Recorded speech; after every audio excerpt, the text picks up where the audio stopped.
And hello everybody, it is Thursday, February 25th, 2016, and what time is it? It's game time. You're listening to Jonathan's excellent Gamecast, episode number 21, Neon Deon Sanders here episode, right John? Showtime episode. I am your host, Ted Edwards, CEO of RaptorCow, and like always, I'm here with my man, Jonathan Nadeau. What is up, dude?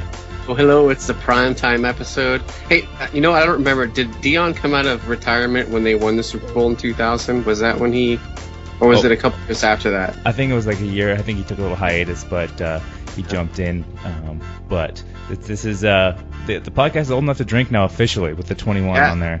So one interesting fact about Deon Sanders, he's the only professional sports player to hit a home run and intercept a ball and bring it back for a touchdown in the same weekend. Really? I did not know that. That's pretty awesome. I have some interesting Deon stories that I will bring up here in about 2 seconds.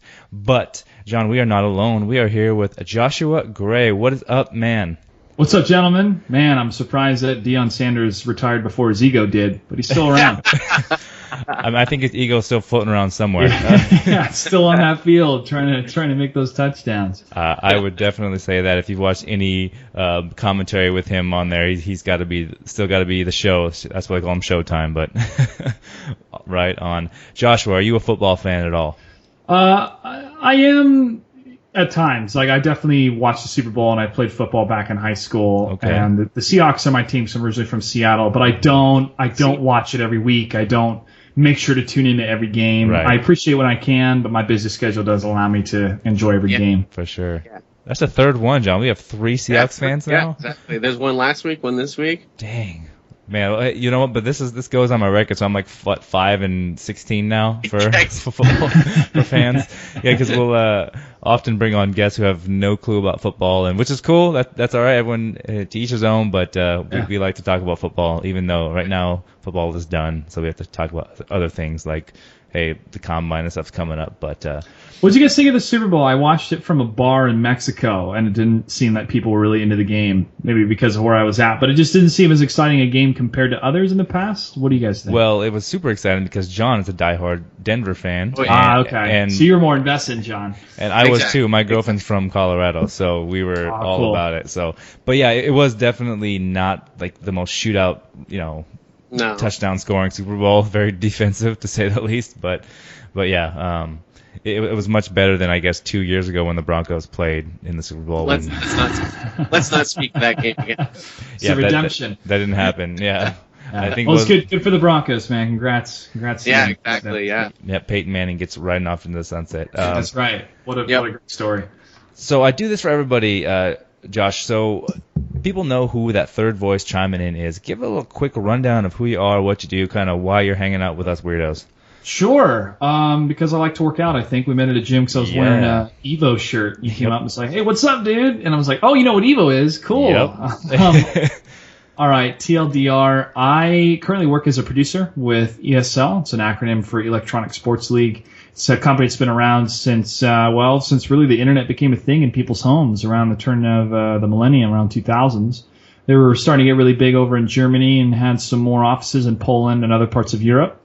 And just about 2 years ago, they decided to move over to America. And I was working for a different studio at the time, working on a project called World of Tanks, the esports side of that That's game. A little thing called World of Tanks. No one's heard of it, really. Yeah, they just make so much money every year. I was doing that for that studio, and when ESL came over, they got that contract as well, and I went with them, and I was one of the first employees over at ESL when it started. It was even putting together the studio and breathing in sawdust and stuff like that while we were trying to get everything off the ground. And now we're a company of over 70 people, and we're doing so well. I mean, we grew 400% in like a year and 2 months. It's been going very, very, very well, and that's because the scene of video games and esports in general has been just exploding the last couple of years. Other background, I've been involved in acting, singing, and dancing since I was 5. I was in the Air Force for a bit. And now I live in LA, living a single life and putting all my efforts into making the best shows possible. And recently was on the CW because of it, where our show aired on PrimeTime TV. So that was a big achievement for myself and for my team. And to see a dream that you had since you were 5 years old come true, that's one of those one-in-a-lifetime experiences. So now it's time to keep going, keep making more dreams come true, keep working hard. Never stop, man. Yeah, the good shows. That's right. Same for the gym. Got to keep going to the gym as well. Exactly, for sure. Yeah, like I was going to mention that. No, that's really cool, Josh. We are really happy to have you on here. We're going to have a lot of cool conversations to hear more about what you're doing and what ESL is, because everyone, I'm sure, is, if you're in the gaming scene, video games, ESL Gaming. So we're excited to see kind of what you're working on and what you've done, and talk about that show that came on, which I did watch, which was pretty cool. So but speaking about the gym, bro, I haven't seen you there in a while. Where you been? You slacking? Different times. Sometimes I'll go there in the morning. Sometimes that's at what noon. They all say. And then sometimes I'm eating too much Girl Scout cookies. So it is that time of year. Mix of all three. Yeah, but I feel if I don't go to the gym, I feel it all day. Right. I can totally feel like my body's like, hey, you need to do something else besides sitting down working on a computer. Mm-hmm. So it makes a difference. For sure, yeah. I was just thinking that. I was like, I haven't seen Josh around here. Actually, if you're familiar with the streamer Bajira, he actually works out at the gym there too, and I've seen him there. Yeah, and so he's there all the time, and I was like, hey, where's Josh at? What's going on? Is he slacking? I figured your schedule's been busy. You've been in Poland and Mexico and all around over the last couple months, so you've had an excuse. So I'll give it to you this time. But hey, you're back. It's time to hit it hard, man. You got to get like John. All right, yeah. My get out of jail free card is now spent, so I'll get back to it. Little side story. So I'm going to go back to the Deon Sanders action. So John, here is my Deon Sanders contribution to episode 21 here. Nice. I'm going to take a little side step here. So here's a story. When I was 10, this is really strange. I mean, I've been a hardcore Raiders fan ever since I was a little kid, and I kind of hated them and left them like back in like 06 or so. Well, I was also a Niners fan, if that makes any sense. Yeah. So when I was a kid, since like 4, I loved the Raiders and the Niners. It's because I like Jerry Rice, right? And then when Deon was with the Niners, I loved Deon Sanders. I had Deon Sanders jersey, and I was pumped. Well, I was a kid living in Reno, Nevada at the time, and Deon, he had just done his rap album back then. I think I was like 9 or 10, and it just came out, and he was coming to the mall and doing like a big signing and everything at the mall, and like meeting the fans and stuff, right? Well, you got to remember, Deon is PrimeTime at this time. He's in his, like, at the height of it. He's probably like 23, 4, 5 years old, young punk making millions, right? So he's cocky as all hell.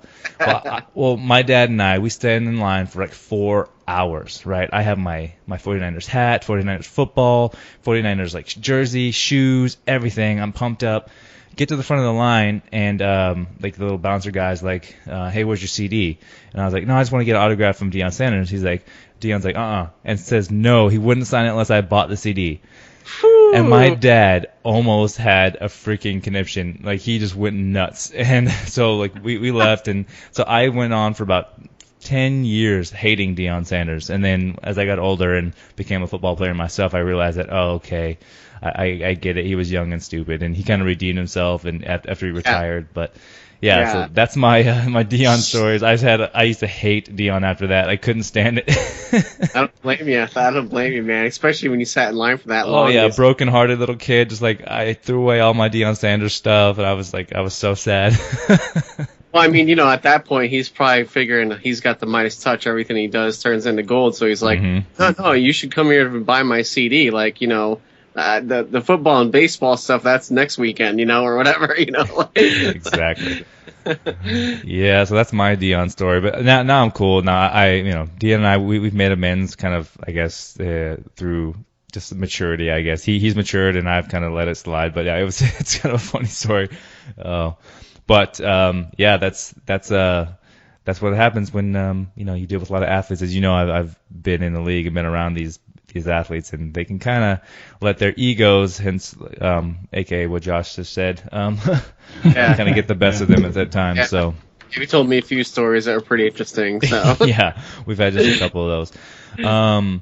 Yeah, man. What's been going on this weekend? Anything crazy? They said, Josh, you just getting in from work, I think you said, yeah?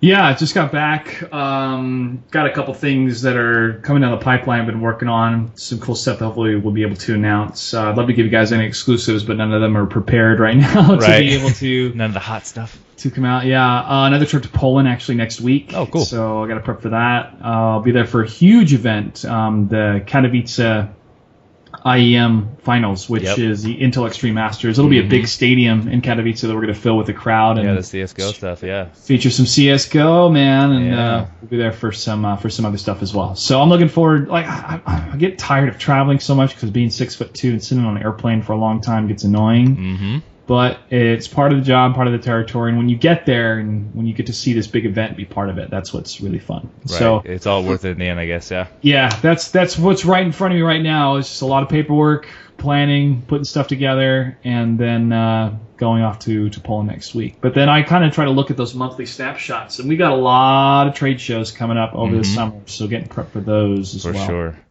Excellent.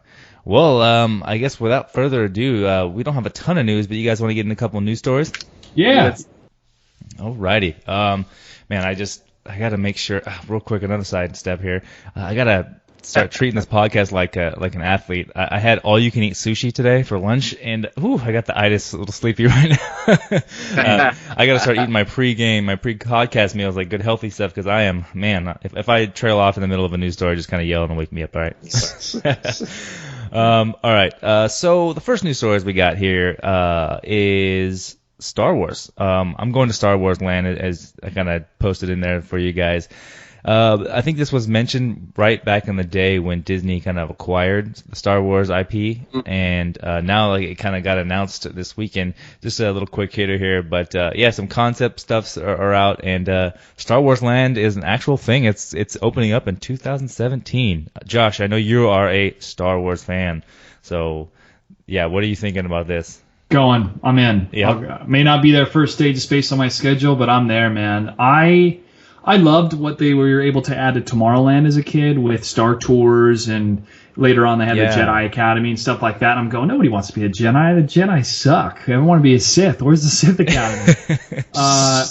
And to see that just continue to evolve and grow, especially now that Star Wars is underneath the Disney umbrella, I can't wait. That working at Disneyland has always been my backup plan in case things went south in esports and I had to wait tables and hit the acting circuit again. I'm going, I'd love to just work at Disneyland and kind of recuperate and figure out what I want to do after that. That's always been my back pocket plan. And whenever I go there, I always have a good time, except the last time. I was with a girl I was dating at the time, and she did not want to stay in line. She wanted to go off shopping. She wanted to go check something out. And I'm thinking in my mind, that doesn't work. This is half the experience, is standing in line, getting to know each other better. And we had been like boyfriend girlfriend for maybe about a month and a half, and just went to dinner after that. And went home, and I just kind of felt like, this isn't gonna work out. And then she texted me wanting to break up over text. I was like, okay.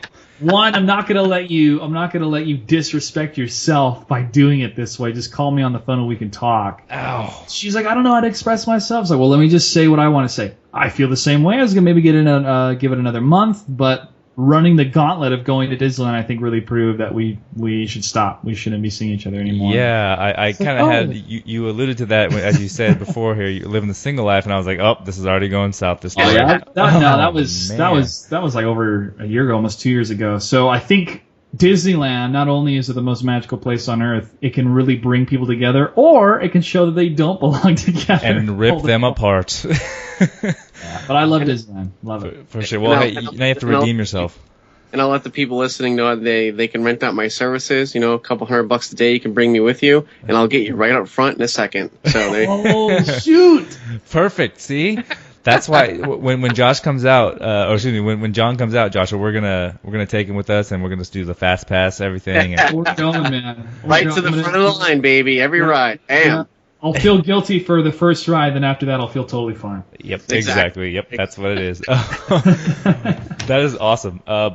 There's actually so with hopefully when this is done, you can redeem your love for the Disney properties and everything. But there's some cool places that I kind of saw that they're creating in Star Wars Land. I wonder if that's the actual name, if they're going to call it Star Wars Land. I mean, as far as branding goes, it makes total sense. But I wonder if that's going to be the name. But there's going to be the Cantina. People are going to be able to go to the Imperial Docking Bay, the Street Market, and the Rebel Base. So those are all like places that they're going to recreate within like this little Star Wars world. I'm sure there's going to be tons of Luke Skywalker's running around and Darth Vader jumping behind you and I think it'd be funny if you dressed up like as a stormtrooper or Darth Vader, and they thought you were part of the show, and you started pretending you were part of the show. That's honestly, I thought that. That'd be fun. I would dress up as yogurt. Oh my god.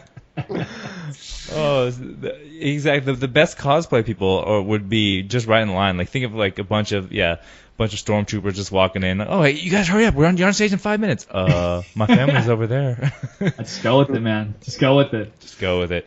Yeah, it'll be cool. I'm gonna go, so we'll see how that goes. I mean, I think they might be timing it up with the next iteration of the movies and stuff. So we'll see. That'll help. Their juggernaut of marketing kind of roll through our pockets. So here we go.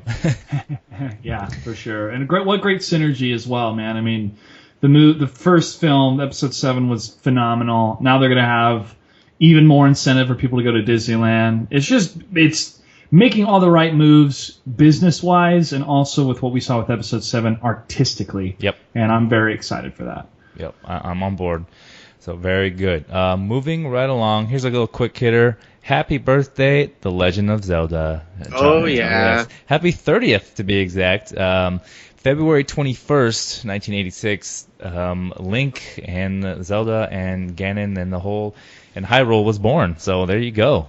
Happy birthday over this weekend. So, can you imagine what Zelda's going to be like 30 years from now? Oh my goodness, it'll be in VR or AR or something. But like it's amazing how something a game just like that can be it's a cultural phenomenon now. Like when you say The Legend of Zelda, it elicits so much emotional response, so much culture, so much history, so much just from this thing that occurred 30 years ago. It's really amazing of how something like that has grown and how something is, pioneering in the field can turn into something like that. It really amazes me, and so that's why I'm a really huge proponent of the history of gaming. And so this kind of stuff to me is like, wow, I can't believe it's been 30 years.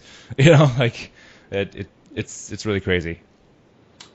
Yeah, but it's also a testament of that.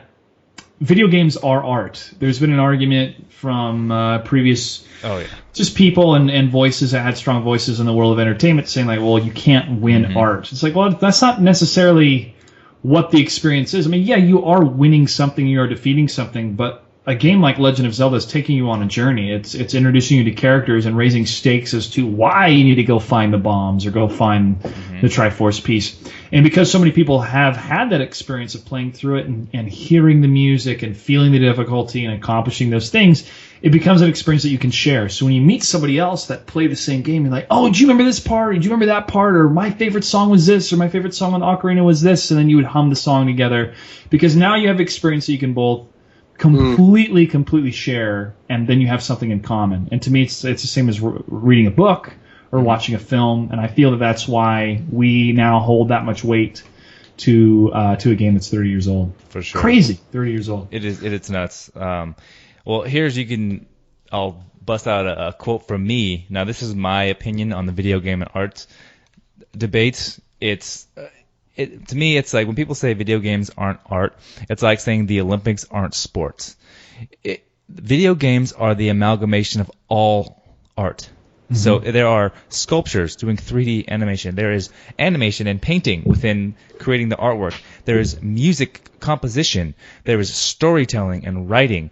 All forms of artwork, right? That's all art. And you put them all together into an experience, which is a game. How can you say that is not art? So it's like saying the Olympics isn't sports. It is sports. It's the amalgamation of all sports. It's swimming and track and field, or every sport you can think of put into one thing. And so if you don't think that video games art just because it may not be quote fine art or what a Claude Monet painting from 1904 or anything like that, then I just think that's a very narrow-minded view because I mean it's so obvious to me that the different forms of how amazing and how beautiful games look, how amazing they make you feel, how they sound, it's just a no-brainer. And so if you can't see that video games have at least an artistic quality to them, then I don't know. So that's kind of my take on it. Yeah, I'm sure people made the same argument 100 years ago with film. Film's not art. Are you kidding me? It's an amalgamation of music and just like you said, music, writing, visuals, all that stuff. Everything. So. Yep. And Zelda's definitely that. So very, very cool. All right, rock and roll, keeping this pace going. Let's see what we got. Just another quick shot here. We always, have a little stat news story, but The Division, did you have a chance to play it this weekend, Joshua? Negative. Have not played it. I installed it, and I didn't get a chance this weekend, but I was too busy. But the beta, though, it rocked the numbers.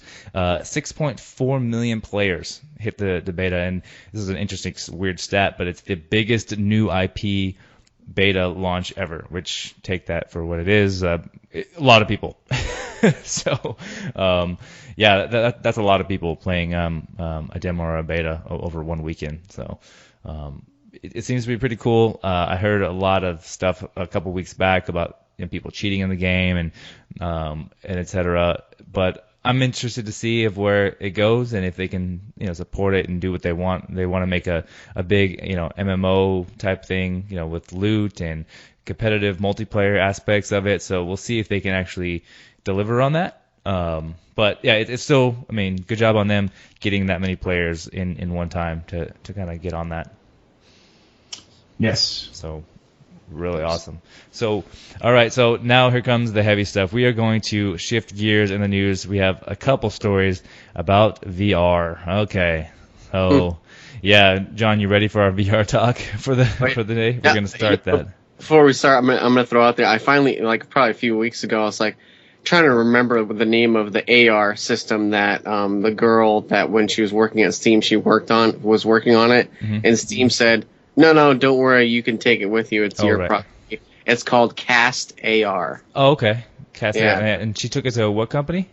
She's doing it on her own now. Oh. She was hired by Steam and she was working on it, and they were like, yeah, we're going to let you go. We're going to go in another direction. And she was worried that they were going to hang on to it because, she worked on it when she was there. And they were like, no, you can take it with you. I'm like, wow, that was a dumb move. But on Steam's part. Well, Valve, they've got so much money, they don't know what to do with it. Sometimes they're like, you know what, we just don't have the time just to manage another department. Because Valve's actually a pretty lean company for how much money they make, employee-wise. So, yeah, well, there you go.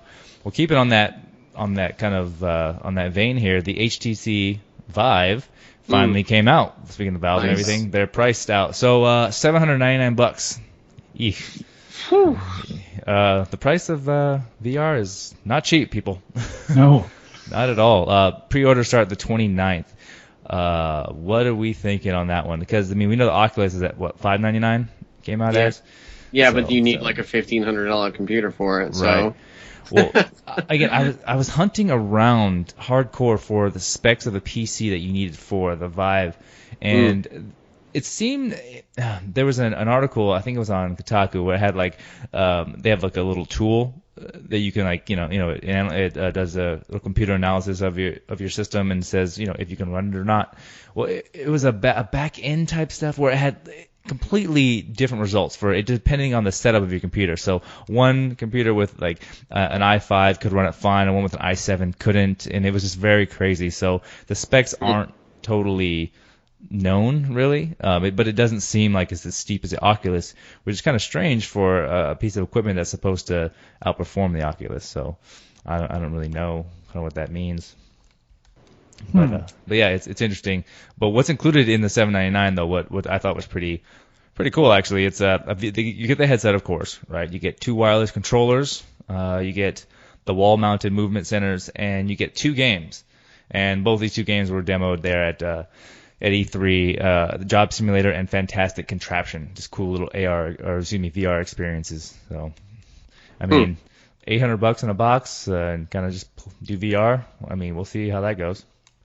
I'm intrigued. Josh, are you into the VR movement? How do you feel about all that? I am actually. I think it's reached the point where it's beyond gimmicky. Mm-hmm. It's definitely way better than these curved screens that people keep trying to push on us. Oh my goodness! Get away from that. Yeah, Don't the experience. I had at the Sony experience. I got to play a game called Rigs, where Oh yeah. in the VR you put on the suit. Yeah, you climb into. They gave me a jersey, and you put on the jersey, and then you climb into the mech when you're in the game. You climb into the mech, and you're like in a pit. You're like with your pit crew, and then they raise you up into the arena. And when you look around, it's almost like you're looking at a huge IMAX screen. Except everywhere you look, that's what you're seeing. You're seeing everything. And then to play the game itself is a little bit crazy because you aimed with your eyesight instead of aiming with like a right control stick or something like that. And it took a little bit to get used to it first, and then you realize, wow, it's my whole body that is needed for me to participate and play in this game, compared to just using my hands. Right. VR. I heard good things about the rigs. Did you get sick with all? I heard a lot of people got sick on that game specifically. No, I did not. I didn't play it for a whole long time. I played it for like 20 minutes. I did not feel sick. I don't get headaches at 3D movies. That's good. Yeah, I don't feel that stuff. So everybody's different. I think that's the one thing that VR cannot replace is just the sharing it out of one screen that's a flat screen or a projected screen onto a larger screen. You're still interacting with people around you. You're still having a social experience. So I don't think VR is going to replace that until you can have full avatars that represent you when you're in these worlds, and that's not too far away. Right. It's just around the corner with them adding more and more technology.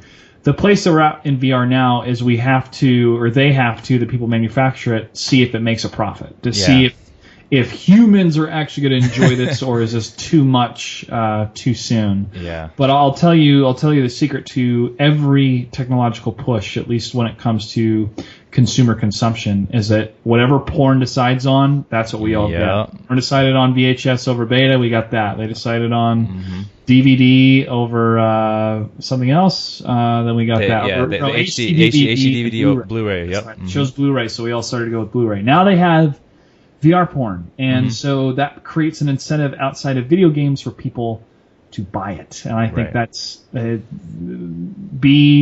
opinion you have about pornography, it still is an influential part of entertainment when it comes to pushing technology. Totally. I agree with that 100%.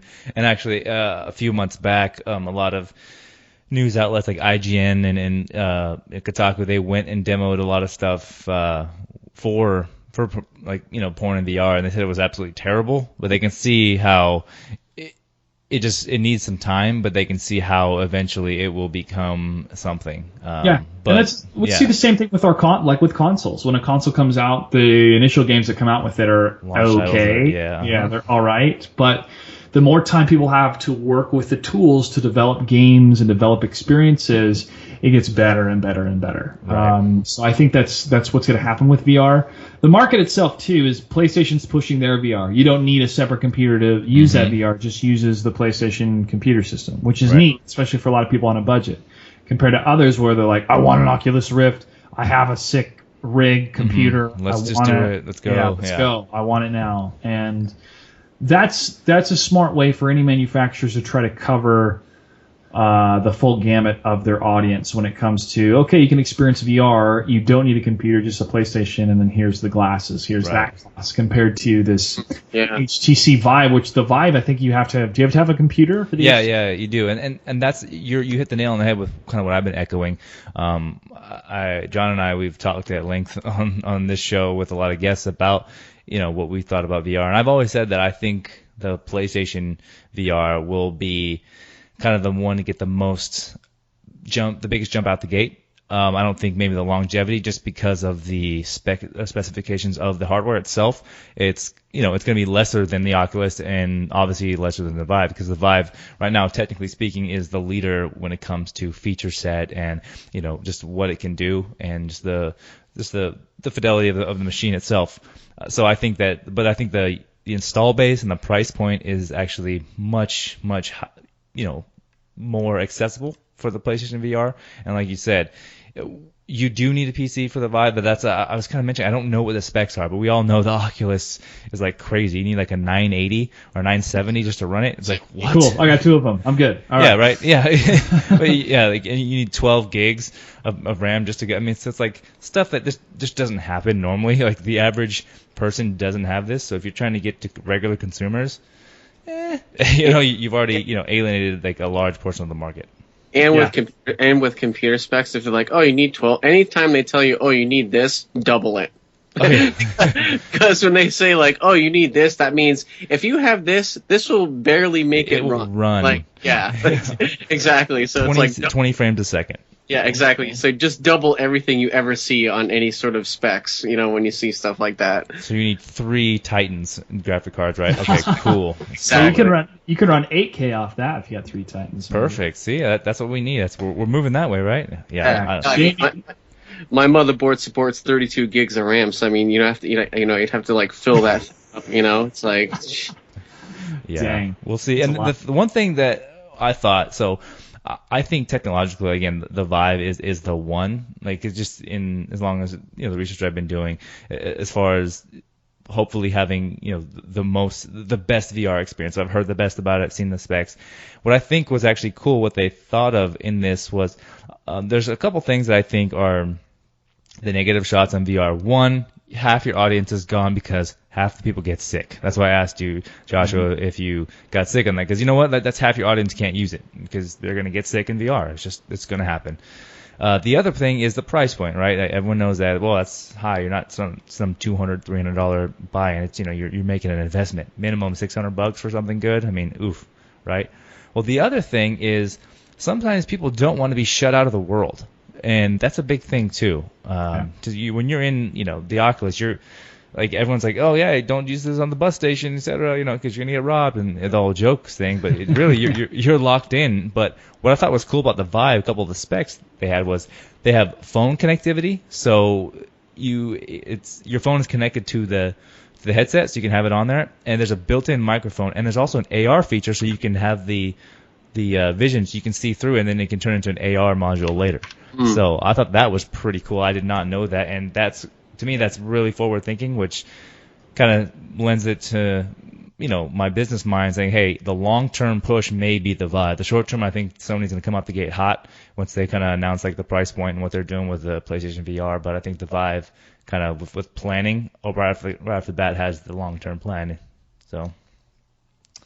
Yeah, we shall see on that one. But sticking on the VR mode, the last one we got here this is a genius for marketing, is Samsung. They are now, with the new S7s and S7 Edges, they are, with the new pre-orders, you get a free Gear VR with it. What? Wow. Genius. Yeah. Absolutely genius. Have you messed with the Gear VR, Joshua? I have not, but I'm looking at the headset itself, and it sells for $200, and it begins shipping today. Yeah, at least for the Gear. Yeah, the first Gear was $99, and then it was like a little cheap, but now they have like the little updated one. But that's genius. So you get your market is already, you have your install base. Get it in their hands and get people talking, right? I mean, because I've messed with the Gear VR and it's cool. It works for a rudimentary VR experience. It works. It totally is on board and it works. So I think that is a great way. So Vive, Oculus, Sony, thank Samsung for pushing it and getting VR out there to people in a way that's, gives them at least a stepping stone to kind of test the water for VR. But I mean, as a marketing plan goes, I mean that's pretty awesome, I think.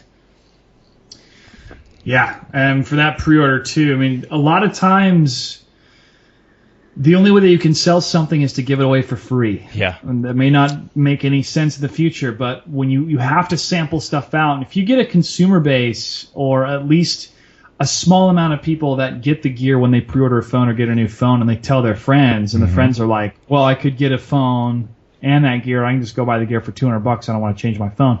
Now you're creating word of mouth. And hopefully, if the product is good, as you mentioned, I haven't tried it yet, but I heard it's pretty good.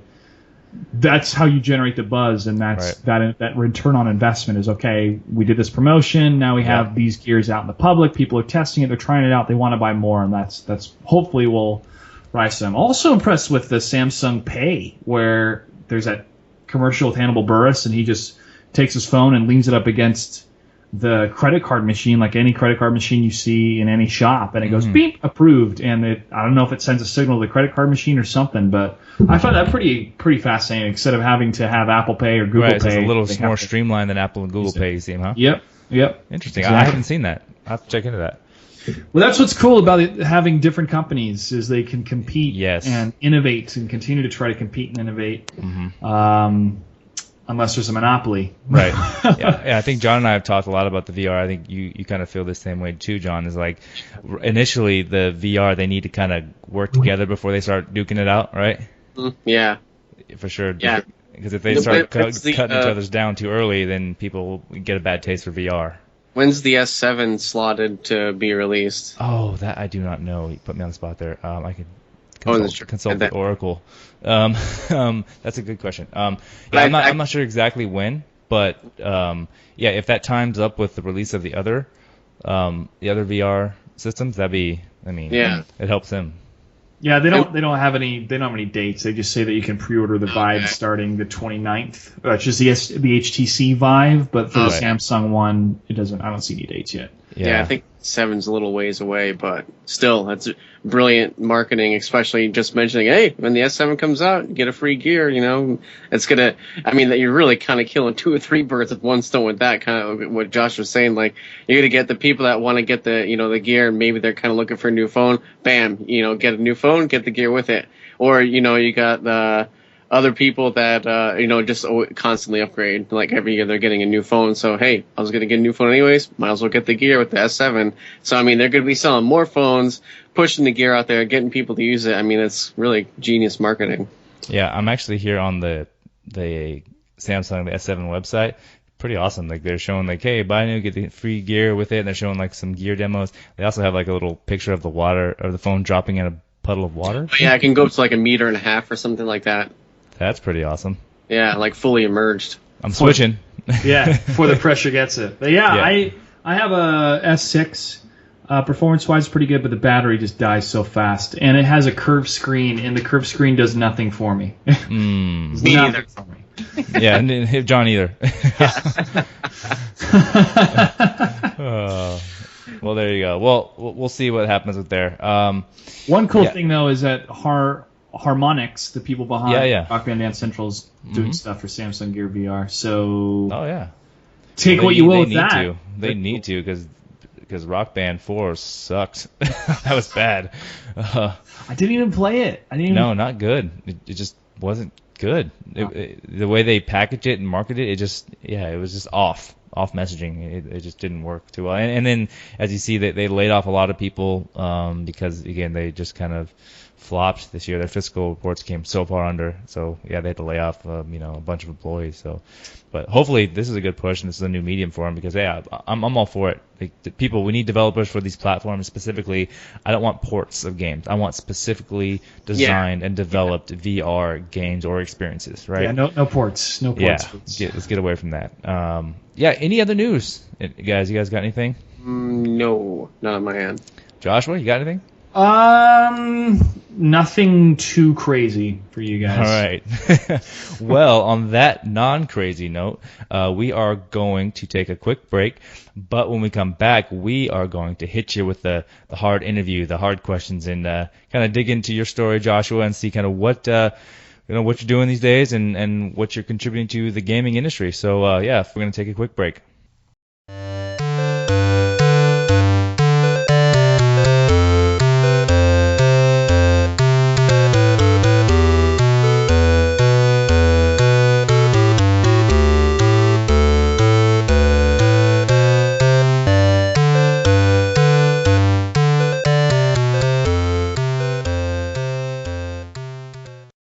And we're back. What's going on, guys? Have a good break?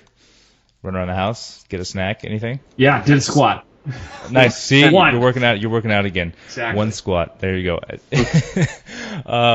We are here with Joshua Gray, producer at ESL Gaming, host, event coordinator, performer, all of the above, avid exerciser. I'm gonna put that in there. And He's also a triple threat. He does dancing, acting, singing. yeah, see, does it all. Like a man of many talents. And we're excited to have you on here, Joshua. Thank you very much. And we have our resident journalist here, Jonathan. He's going to kind of start the interview. So, John, have at it. All right, Josh. Thanks for coming on. We appreciate your time, man. Thank you. It's good to be here. So the question we like to ask everyone first to get the ball rolling is, obviously you're a gamer, you're in the gaming industry here.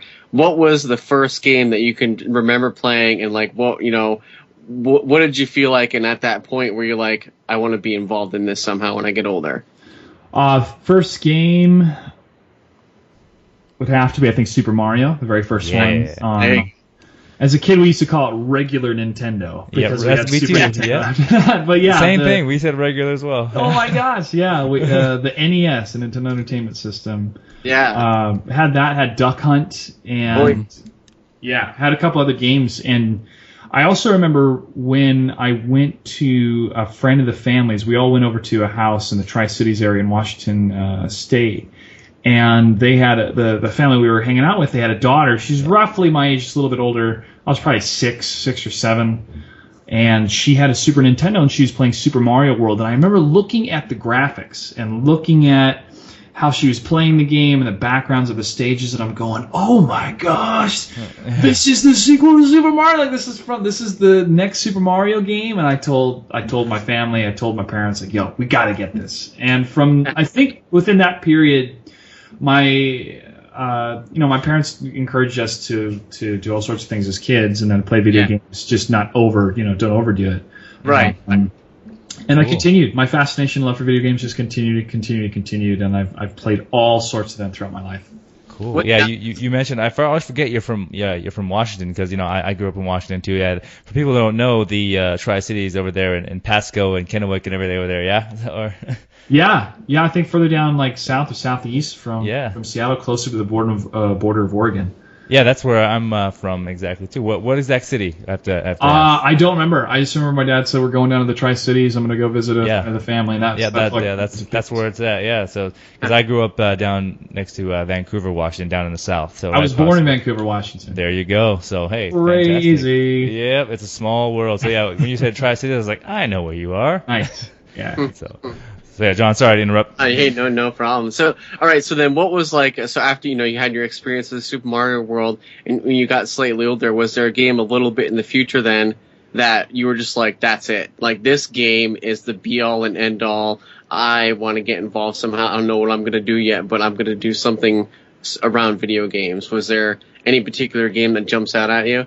Kind of that feeling of I want to do something in video games really didn't happen until StarCraft 2, because it became more real, because it was happening right in front of me. You were older, yeah. I had grown up playing almost every console, and I think every console had that one game that you had to get really good at. Like for Nintendo 64, it was GoldenEye. Right. Mario Kart for sure. You go into PlayStation 2, and there's some kind of multiplayer games, but you just try to play against yourself. Like you play the RPGs and try to get the max level, or just really play your heart out and really play the game on hard mode, or do this next challenge and see if you could do it. Then once you're able to do that, you're like, oh my gosh, I did it. That's so cool. I'm actually getting better at playing video games. I had that experience from, I think, about 5 or 6. I was trying to play Indiana Jones and the Last Crusade video game on Nintendo 60, or on regular Nintendo. I have that game. It's a great game. That was an awesome game with a very cool soundtrack, but it was tough, and my 5-year and 6-year-old mind couldn't come up, I guess, with the cognitive reasoning of what was happening in the game to fully understand it. Mm-hmm. When I got older, I finally realized that the game had made a mistake. In the movie, when they spelled Jehovah's spelled with an I. I mean, Sean Connery has that Jehovah spelled with an I. Like, he has that line.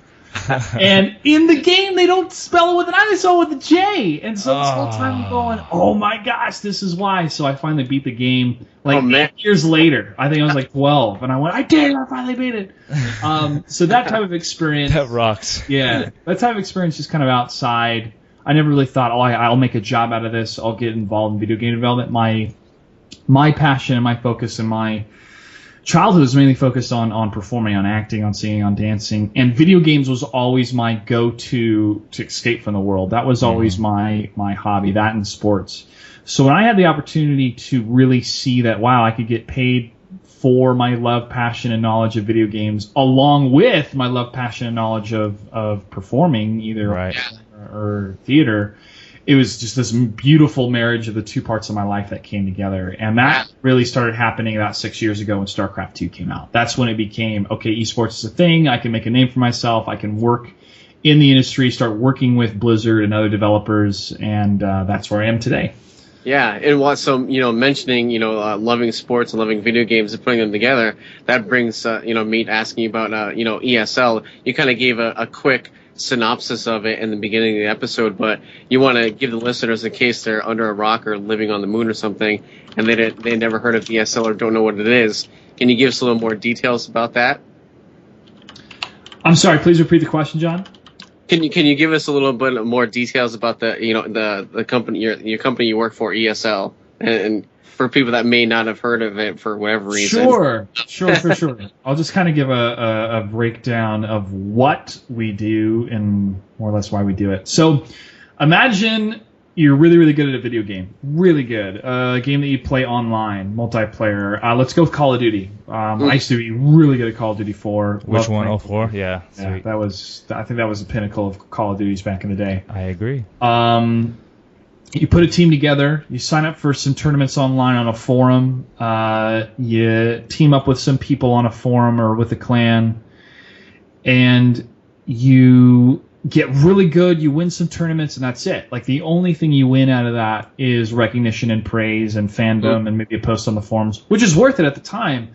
But now you would start getting people getting more organized and going, hey, we can broadcast this. We can commentate what's happening. We can commentate the action, and people can tune in. Yeah. Because broadband internet started to become in the households of people. So you didn't have to wait 4 hours just to load a 2-minute video. You can now load a 2-minute video in 4 seconds. So with the advent of that type of technology and with the desire for people to be organized and to compete in official leagues and for potential money, that continued to grow around Counter-Strike and StarCraft Brood War and other just very popular multiplayer titles around the world, mainly in Korea and Europe. Well, around the year 2000, 2001, a group of people got together. They started ESL, which stands for the Electronic Sports League, and started to create an official league for all these different games and all these different people that wanted to play online by creating brackets for them, creating places they could sign up, and talking to sponsors or other game developers and to have official leagues or official prize pools. So now people are starting to win money playing these games. And this continued to grow and grow and grow until StarCraft 2. StarCraft 2 exploded really the esports scene, especially in the West. And that was a 1v1 game. Then we saw League of Legends explode after that. Then Dota 2 came out. And now we have a plethora of different games and this ecosystem that is now entering the soil, entering the lifeblood of video game development, because they realize that if you have a multiplayer component to your game that's good and you're able to market it or reward the players for playing it by creating a league, now you've created a reason for people to play the game longer. You've increased the longevity of the game. You've created an even more vibrant community. And ESL has been on the forefront of that for many years, working with different developers, working with different sponsors or broadcasters or people to make the shows entertaining and to bring the entertainment to a viewing audience that can watch it over the internet. And that's what we've done on a variety of different channels on twitch.tv. That's what we continue to do today. Snapshot of one of the events we just had. We had the Mortal Kombat X Season 2 Pro League, where people can sign up for free every Sunday during the Pro League season, and they are entered into a bracket and they play online. And if they make it all the way to the top 8, then they play their top 8 matches on Wednesday, and they're officially broadcasted from our studio. So they'll sign up online, they'll play online, and then the winner would take home $500. Loser was like I think $300, and then down to the top 4. And they'd also qualify for points, and then those points would determine who would be invited to the finals, and then from the finals, it would be a $100,000 prize pool, and it'd be 16 players, and they're all physically in the studio in front of a live audience. So that's what it's evolved into. Is now there's an online component that translates into an offline to an offline event, an offline finals, and that's really where the entertainment of the show, the spectacle of the show, putting on a sports show, more or less. Just the only difference is instead of these individuals playing on a field of grass or of dirt, they're playing on a digital plane, and they're still having to make very fast decisions in comparison to other athletes that participate in sports as well.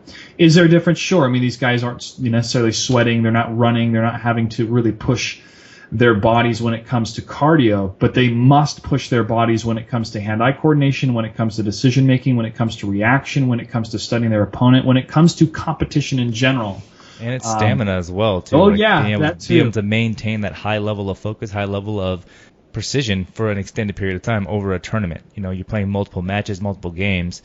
It's pretty taxing. It really is, honestly. It definitely can be, especially when these tournaments can run long for the days or the multi-day tournaments. But I hope that was a good enough breakdown to describe what the scene is. And my role in the scene as a producer is to tell the best story possible. It's to have the vision of how to execute the Pro League, how we do it right, what's best for the players, what's best for us, what's best for the audience, and to create a package, to create entertainment, and to deliver it to the audience. And if they love it, and we keep continuing it. If they don't, we make changes and hopefully keep continuing it and continue to do our best to put on the best shows.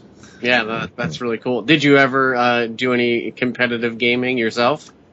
I signed up for the first ever StarCraft 2 MLG tournament, but they sold out of tickets instantaneously. But a buddy of mine got a ticket, so I went with him to cheer him on. And I can't believe that was 6 years ago this summer. It's crazy. Well, no more MLG, unfortunately. But they're no longer around, more or less. But a lot of people that cut their teeth doing esports events with MLG or ESL, they're still kicking around. And it's cool to see a lot of the same people that put in a lot of investment, a lot of time for not a whole lot of money, start to be able to create a life for themselves and to have a salary that they can have now a livable wage and make a career out of it. And to me, that's one of the most exciting parts of this, is none of this stuff existed 5 years ago in the U.S., 6 years ago in the U.S. It definitely didn't exist 10 years ago. And I'm very lucky and also excited to be in the position that I'm in, because I've seen what it was 6 years ago, and now I see what it is today, and I cannot imagine what's going to be like 6 years from now. It's funny. It was big, like you were saying in in like Europe and Korea, 5 years, 6 years before it made it to the U.S. And, when people think of the U.S., they always think like, oh, cutting edge technology or, kind of the forefront of stuff like that. But we were actually quite far behind. Yeah. In that sense. Yep. Sure. Yeah, so I guess that's a good segue. Then I guess we'll hop back on to some other interview questions afterwards. But that's a good segue to let's talk about the MKX tournament and the show that came out. With Machinima, they came in. So WB had decided. WB has an investment in Machinima, and they also have an investment in CW. They're co-owners of CW with CBS, and they wanted to tell the story of these players with the Chasing the Cup series, and then also create the 1 hour special. Now, this stuff was happening while the season's still going on, while season 2 is still going on. So I'm getting emails here and there and communication here and there. And it really started to become a reality right before the finals were happening. With about 2 weeks in, we were going through planning and development and discussion, and how we could really tell the story the best way possible and give Machinima the tools they needed to put that story together, while we focused on our live show, so we made sure that our live show was stellar. Right. The whole experience of the MKX Season 2 finals was phenomenal. It was incredible. It was incredible to see so many people that are becoming experts in their field. I mean, a year ago, 2 years ago, they were new to their jobs. Now they're becoming the experts at what they do, and we can all rely on each other and trust each other to get each individual job done, so we can come together and put on a killer show. For the MKX Season 2 finals, we had a great turnout of people. We had a sold-out crowd that was there at the studio. We had a great online audience that was enjoying the matches. And we had a lot of Batman v Superman promotional stuff that we were able to give out, which was pretty cool. We had a nice message from the director, Zack Snyder, that gave a little shout out to the MKX competitors. And in a one-day tournament, we crowned another champion, a 17-year-old kid, Sonic Fox. Sonic Fox. I watched the whole series, the whole Chasing the Cup, and the live event as well, the championship. So yeah, I had a chance to see all those things, and very well done, very awesome. It gave as far as reality TV goes, because we all know the reality TV, how the structure and as far as that goes, it was done very tastefully, and you still got a good sense of kind of what it was in those short, small episode chunks. And that's a challenge. I mean, you have to tell with their 1 hour special, you have to tell the story of, they had focused on 5 competitors. There's a total of 16, and they're playing across 8 weeks, and it's an 8-hour tournament/broadcast. It's cut into different chunks. I mean, that's a lot to try to fit into 1 hour. So I was very, very happy and proud of what Mishima was able to do with that Chasing the Cup episode, and for all of us to go, that's us on TV. We made that show that they're covering. For sure, it's a surreal and it looks experience. good. I think what also struck me as well is like I said, knowing you, having met you, and seeing and being able to understand that, hey, you did that, you created that, but it really showed well for ESL and for kind of the studio and what you guys had set up.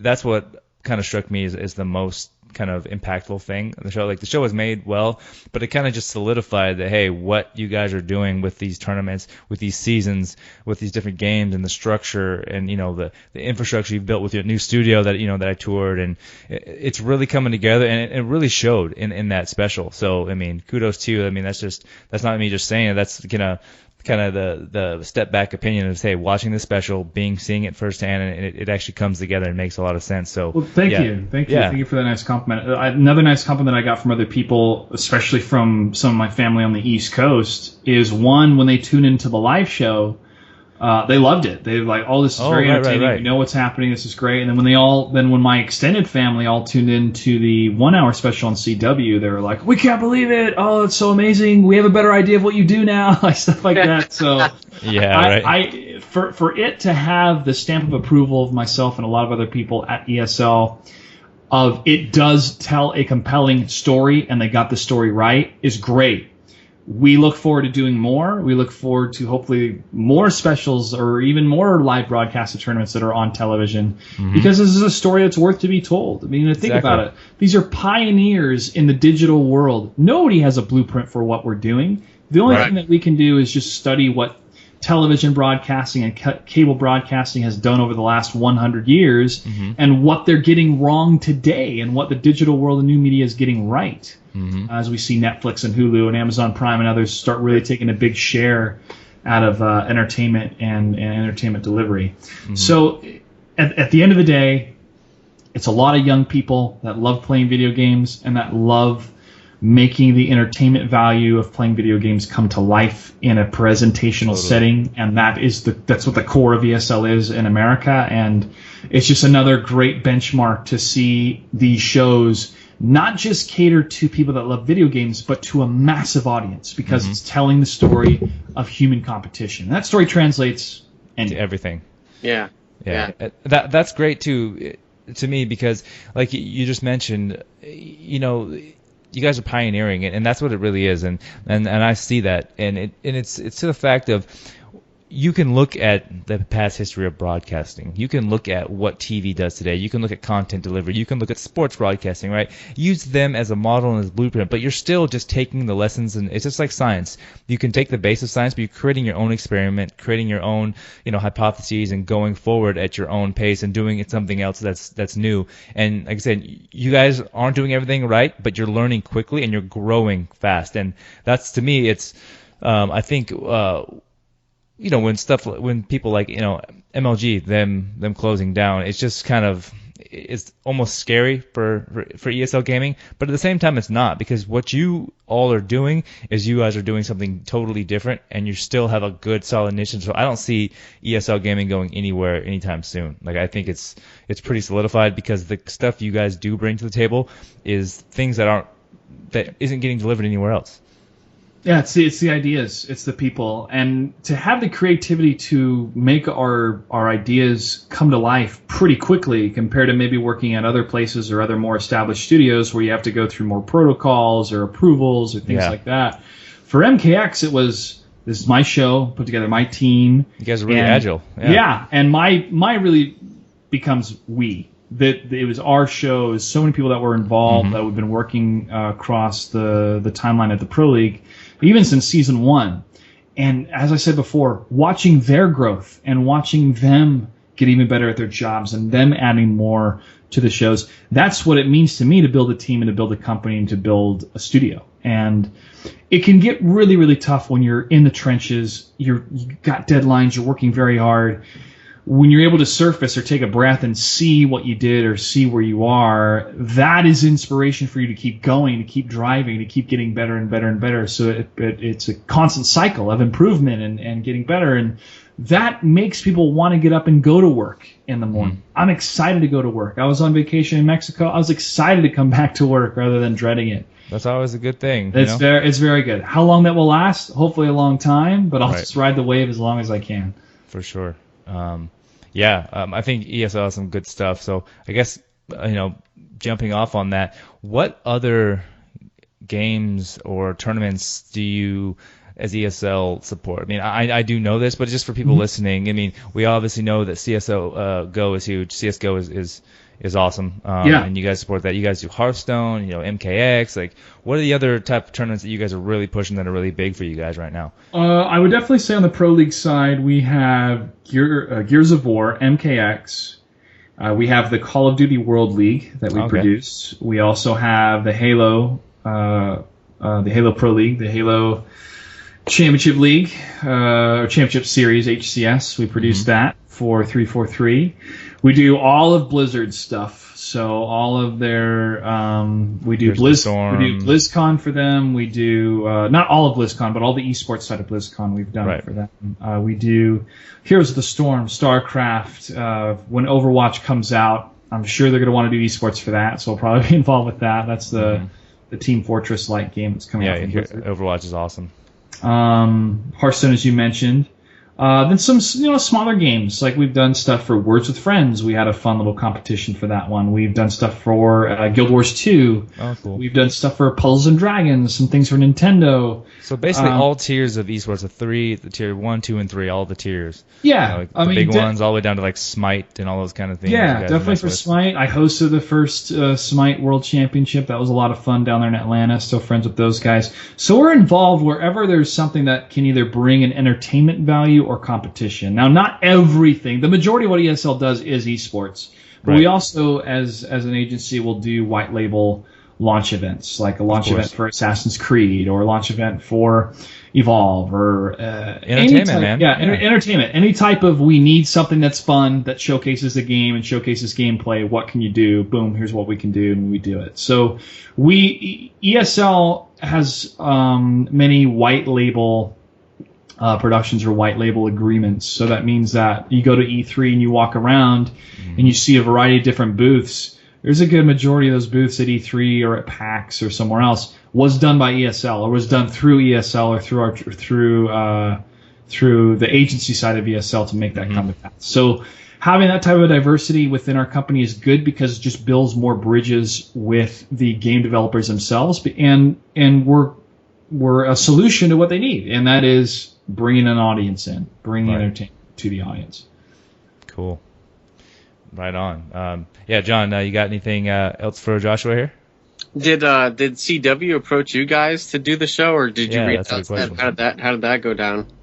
So for the MKX Pro League, it was a dual effort on both sides. It was myself and another key individual at WB. I was hosting another show for them, and he said, "Yeah, we're thinking about doing," and to me, time stopped. Like I knew what he was about to say. Nice. Mortal Kombat, and I jumped up in the air. You're like, hell yeah! Got ideas. I have ideas. Let's talk. We ended up talking in the parking lot for 45 minutes about that's cool. all these different things that I'd love to do, and he went, okay, let's build a deck. So worked on a deck together with some other staff members at ESL, and I really had to drive the vision, and I had to fight for certain things. Like I didn't want to broadcast a show on Sunday because we'd have to compete against football, and that's not a smart move. So we stuff like that, and really try to create the overall vision for what the league is and what the show is, and then from there, had to go to different business meetings, had to fly out to Chicago and talk to NetherRealm, had to the people that make Mortal Kombat itself, talk to WB a number of times. They're 10 minutes away from where I live. After we did the first major event, which was the launch of the game, the launch event is called the Fatal 8 tournament. Oh, yeah. Mm-hmm. Yeah, we had a lot of people after that go, okay, now we see what this is. This is incredible. This is amazing.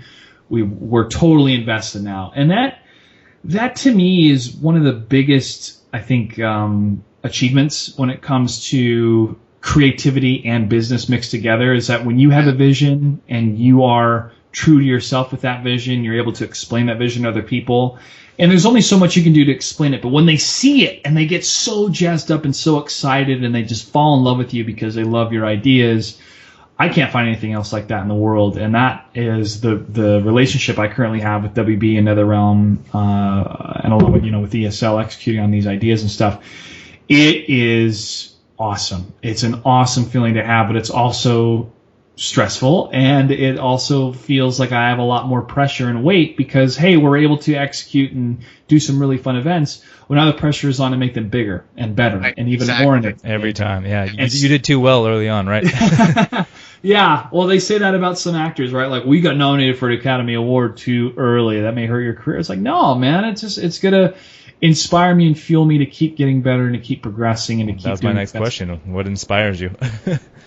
To keep doing this gaming and to be in the field. I think maybe you just answered it. I think you really do like bringing quality entertainment to the audience. Yeah, I really love entertaining people. I always have, ever since I was a kid, dancing and singing these little kid musicals dressed as a lion to hosting these major events. You know we're on air, right? No.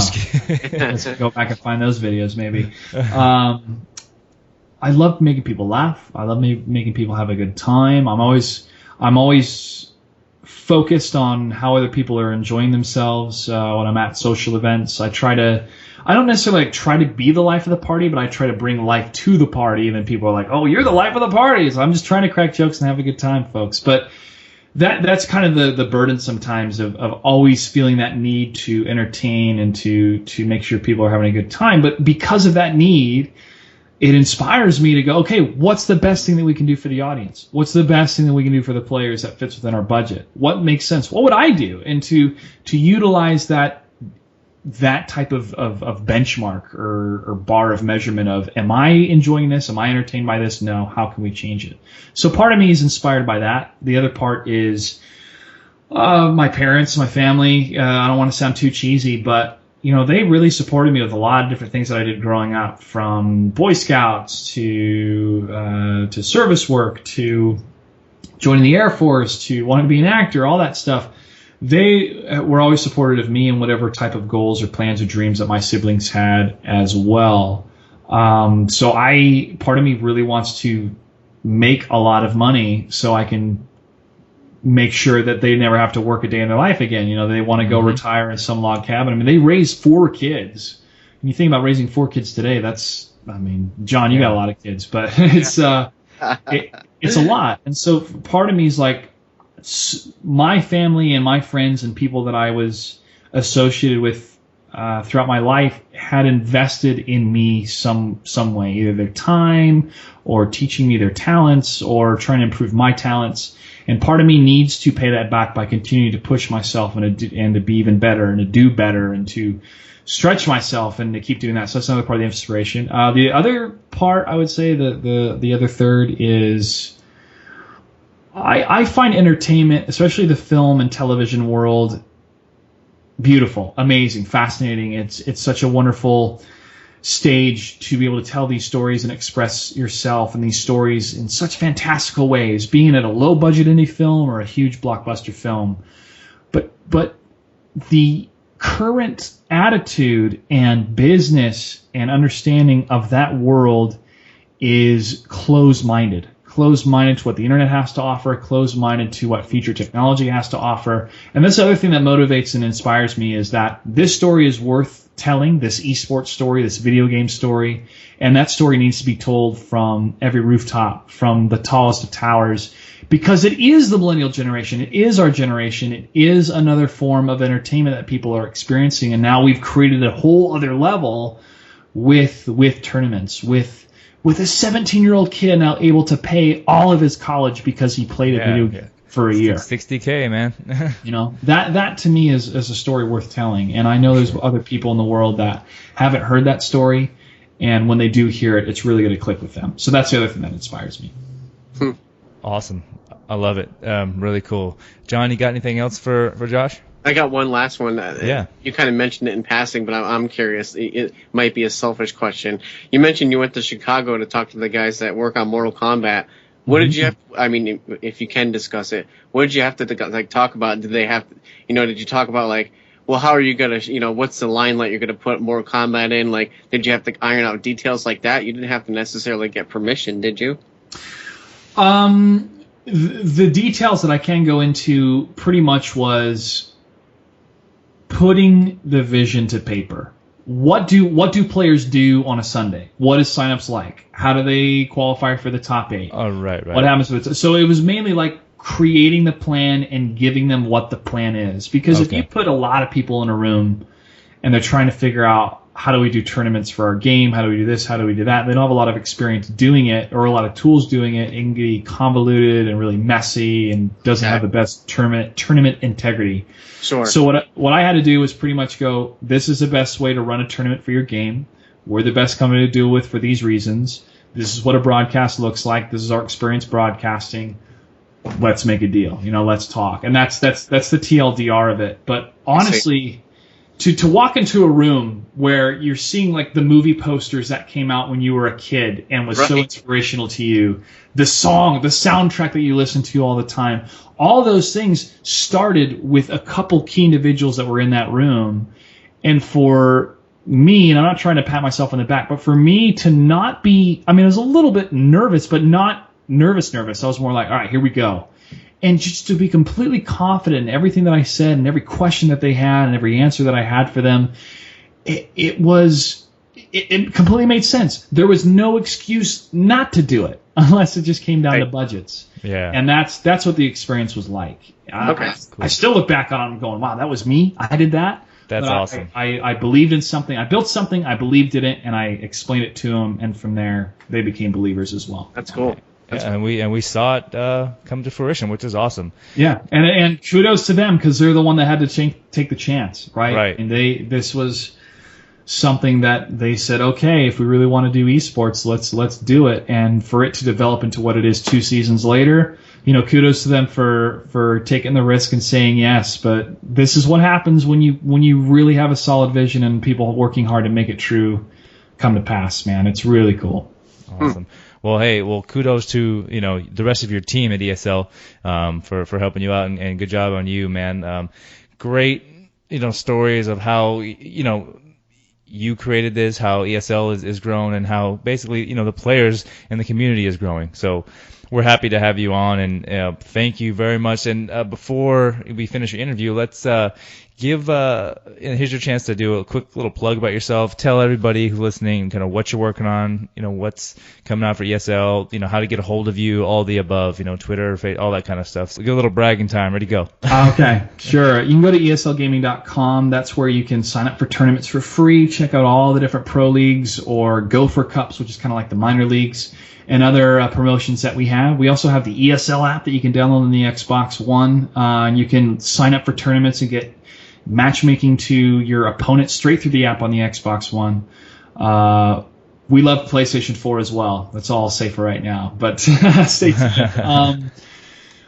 The MKX special and the episodes leading up to it can be found at CW Seed. You can just go online and go to CW Seed. That's the free digital platform for the CW. You can catch all sorts of shows from the CW there, but also our show. That's where I watched it. Nice. You can also check out anything that's coming out directly from me by following me on Twitter at Mr. Joshua Gray or on Instagram at Mr. Joshua Gray, and we'll continue to push out more awesome shows, awesome programming, and tournaments that cater to all sorts of gamers, from the casual just want to sign up for fun or maybe a little bit of pieces of swag from the developer, or for the super intense hardcore that want to compete for hundreds of thousands of dollars.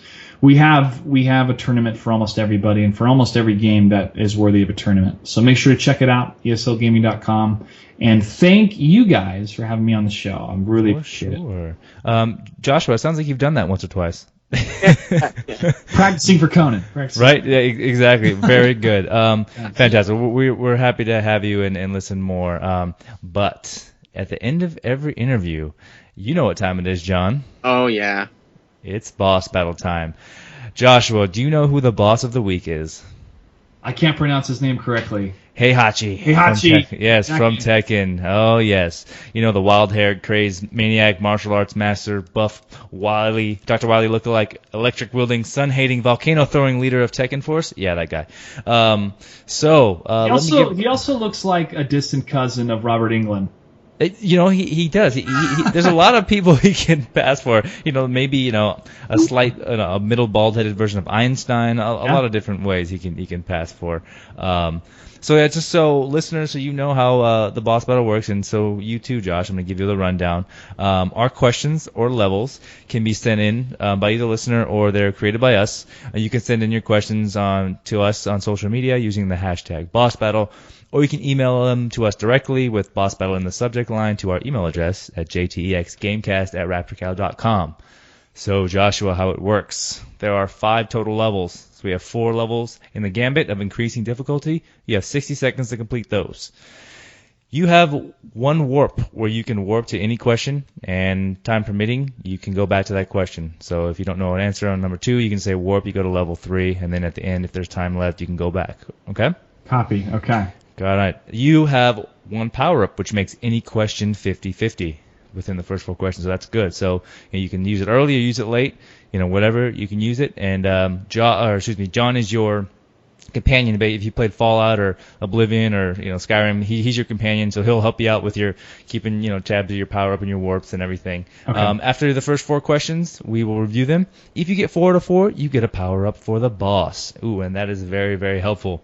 And then you have a 5th question, a final encounter with the boss. And if you defeat the boss, you get to be in our Hall of Champion, because we only had 1 person ever do it, go 5 for 5. We've had some people beat the boss, but only 1 champion who's done a perfect 5 for 5. All right, well, hopefully I'll add the S and it can become the Hall of Champions after this. That's what I'm hoping. So, any questions on that?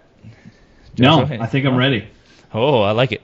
John, I know you're ready, bud. Oh, yeah, here we go. Okay, so Joshua, your showdown with Heihachi starts when I finish reading the first question. Oh, and I might add, I can hear typing, so if you're on Google, fail on the question. No problem. Hands off the keyboard. Right. No, it's all good. And now I can do skip, but if I don't know, can I just say don't know? And then we'll move. Yeah, okay. Or guess. Whatever. We'll help you through it. Yeah, you'll be all right. You'll probably make a fool of yourself. Don't worry about it. Great. Yeah. Level 1 coming up when I finish reading the first question. Level 1. In which game genre is the game GoldenEye 007 for the N64 classified? First-person shooter. Oh, sorry. B, first-person shooter? Is that your final answer? First-person shooter, yep. Right on. Level 2. What item in Super Mario Bros. 3 allows the player to warp between worlds? Flute. Final answer? Yes, final answer. All right, level 3. Axel Stone, Blaze Fielding, and Adam Hunter are playable characters in what game franchise for the Sega Genesis? 50-50, please. Either Metal Slug or Streets of Rage. Can you repeat the question? Axel Stone, Blaze Fielding, and Adam Hunter are playable characters in what game franchise for the Sega Genesis? And the 2 answers were? Streets of Rage or Metal Slug? I'm going to go with Metal Slug. Level 4. Which of these does not belong? Tamriel, Azeroth, Riften, Norath, or Tyria? Please repeat. Which of these does not belong? 15 seconds. Tamriel, Azeroth, Riften, Norath, or Tyria? Oh, man. I'm going to go Tyria. Final answer? Final answer. And time. Whew, blazed right through that, John. Wow, and you didn't even use your power up. Oh, yeah, you did. You did. I used one. Okay, yeah, you did use it. Okay, yeah, because last week we had our guest. He forgot to use the power up. So, okay, John, give me your thoughts. How do you think he did? I think he got one wrong. Yes, I think he might have got one wrong. I don't know. I do know, but we're gonna go through them. All right, let's go through these, Joshua. Let's see how you did. So the level 1 question was. I might add, you were very confident and very smooth in this. Very good. I like it. The answers, he's like, boom, here it is. Yeah, blam, like just in your face. Okay, so the level 1 question: in which game genre is the game GoldenEye 007 for the N64 classified? You interrupted me and said first-person shooter. I knew I was on a time limit. I didn't know there was going to be multiple choice. So and the possible answers were strategy, first-person shooter, role-playing, or MOBA, and you said B, first-person shooter, right? Correct. The answer is B, first-person shooter. Nice job. 1 for 1. Yes. Okay. So moving right along. I like it. Okay. So level 2. What item in Super Mario Bros. 3 allows the player to warp between worlds? You answered flute, and you had a little bit of time. You thought it over for a second, and the answer to this question is flute. Flute or whistle. Nice job. Good job. Good job. 2 for 2. Yeah, you can never tell if it's a flute or a whistle based yes, on the graphics. Flute or whistle. It's okay. Either one. Perfect. Yeah. Nice job. So you're 2 for 2. So you're moving. All right. Okay. On our way. Level 3.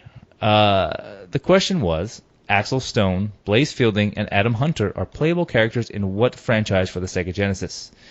Use your power up here, and your choices were Streets of Rage or Metal Slug. And you went with Metal Slug, is that correct? I did. I don't know if that's right, though. That was a guess. Well, you know what? It's a good thing you did the power-up because you didn't know the answer, and you made it a little easier, and the answer actually was Streets of Rage. Okay. Yeah, so I think that's the one John was alluding to. Yeah. Yes. All right. Yes.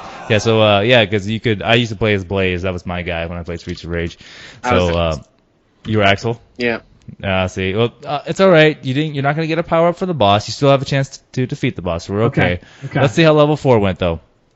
So, level 4 question was, which of these does not belong? Tamriel, Azeroth, Riften, Norath, and Tyria. You said Tyria. Is that correct? Yeah, I said Tyria. The answer is actually Riften. Riften, okay. And I will explain why. Tamriel is the world of the Elder Scrolls universe. Azeroth is the world in WoW. Norath is the world in EverQuest, and Tyria is the world of Guild Wars. So these are all worlds in MMORPGs. Riften is actually a city in Skyrim, the game. Damn. Okay. Yeah, man. I have fun making these questions, dude. Yeah. Yeah. So I was thinking like Riften. Is that a place in WoW? I don't think so. Well, maybe. I haven't played the latest update, but all right. The level 4 questions are always the hardest. So 2 out of 4, you're kind of limping into the boss battle. You know, you already have half health meter down. That's not good, but you can still eke it out. Get hard a little, mode. Hard mode. Exactly. Get a block cancel and come back with a good counter against Heihachi, right? Yeah. Take a deep breath and are you ready to face Heihachi? I'm ready. All right. So John, I know you're ready. I can imagine what this question is going to be. All right. Your boss encounter starts when I finish reading the entire question. Going to give you a little background with it too, Joshua. Okay? Okay. Here we go. Heihachi Mishima is a famous grandmaster martial artist in the Mishima karate fighting style. He generally hosts the King of the Iron Fist tournaments and is the main reason for the plight of the player in the series. His wild hair and maniacal lust for power, regardless of kin, is his trademark. Another interesting signature of Heihachi is his ability, or rather willingness, to throw family and opponents into volcanoes. Your question: since Heihachi likes murdering people in this way, which makes sense that he would like to do in the biggest way possible, the Volcanic Exclusivity Index, the VEI, is a scale from 0 to 8 devised to measure the relative explosiveness of a volcano. It takes into account several variables such as volume of products erupted, cloud height, length of explosion, etc. Category 8 volcanoes are rare. In the past 500 million years, how many Category 8 volcanoes have been identified? Within 5. 30 seconds. Within 5. So you have to guess the number within 5 of the 5. actual number. Of how many of those type of volcanoes have been discovered? Have been identified over the 5 in. Been identified. I'm gonna go with. Jeez. Category 8, super rare. I'm gonna go with 2. Final answer? Final answer. This is another guess. And time. Okay. So let's break this down real quick. Yes, I misspoke. It's the volcanic explosivity index, not exclusivity. Sorry about that. But okay. Yes, category 8 volcanoes are very devastating. The last one occurred 26,500 years ago. Just give you a little hint. Dang. So that's the last one that occurred. And I can tell you that 2 is not close to the right answer.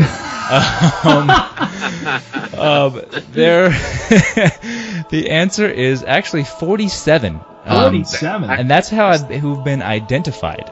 There are another 58 that are candidates for it, and there are many others that have not been identified. So over the Earth's history, there have been some massive, devastating volcanic explosions. How are they candidates? You have to wait for them to blow up, and that's how they join the club? No, that they look at the fossil record and see how many animals died, and like the soot layers and geology, all that stuff. Okay, so they measure the history of the volcano. Right. There, that's how they decide. Yeah, and here's a little thing for you just to kind of see what these volcanoes are like. Mount St. Helens, as you know from being from Washington, my mom's from Washington as well, so in 1980 when it blew up, that was her senior year of high school. She actually missed her graduation because it blew up, and my town is only 50 miles from Mount St. Helens, so it covered the town in like a foot of ash.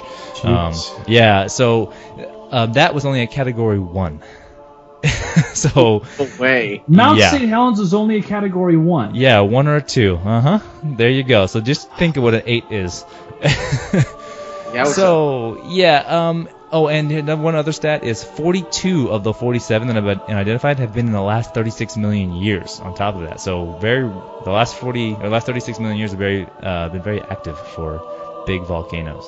Yeah. So unfortunately, Joshua, you did not defeat the boss this week. Heihachi, I'll get you again. You will. So you know what? Your prize, you will be going home with absolutely nothing.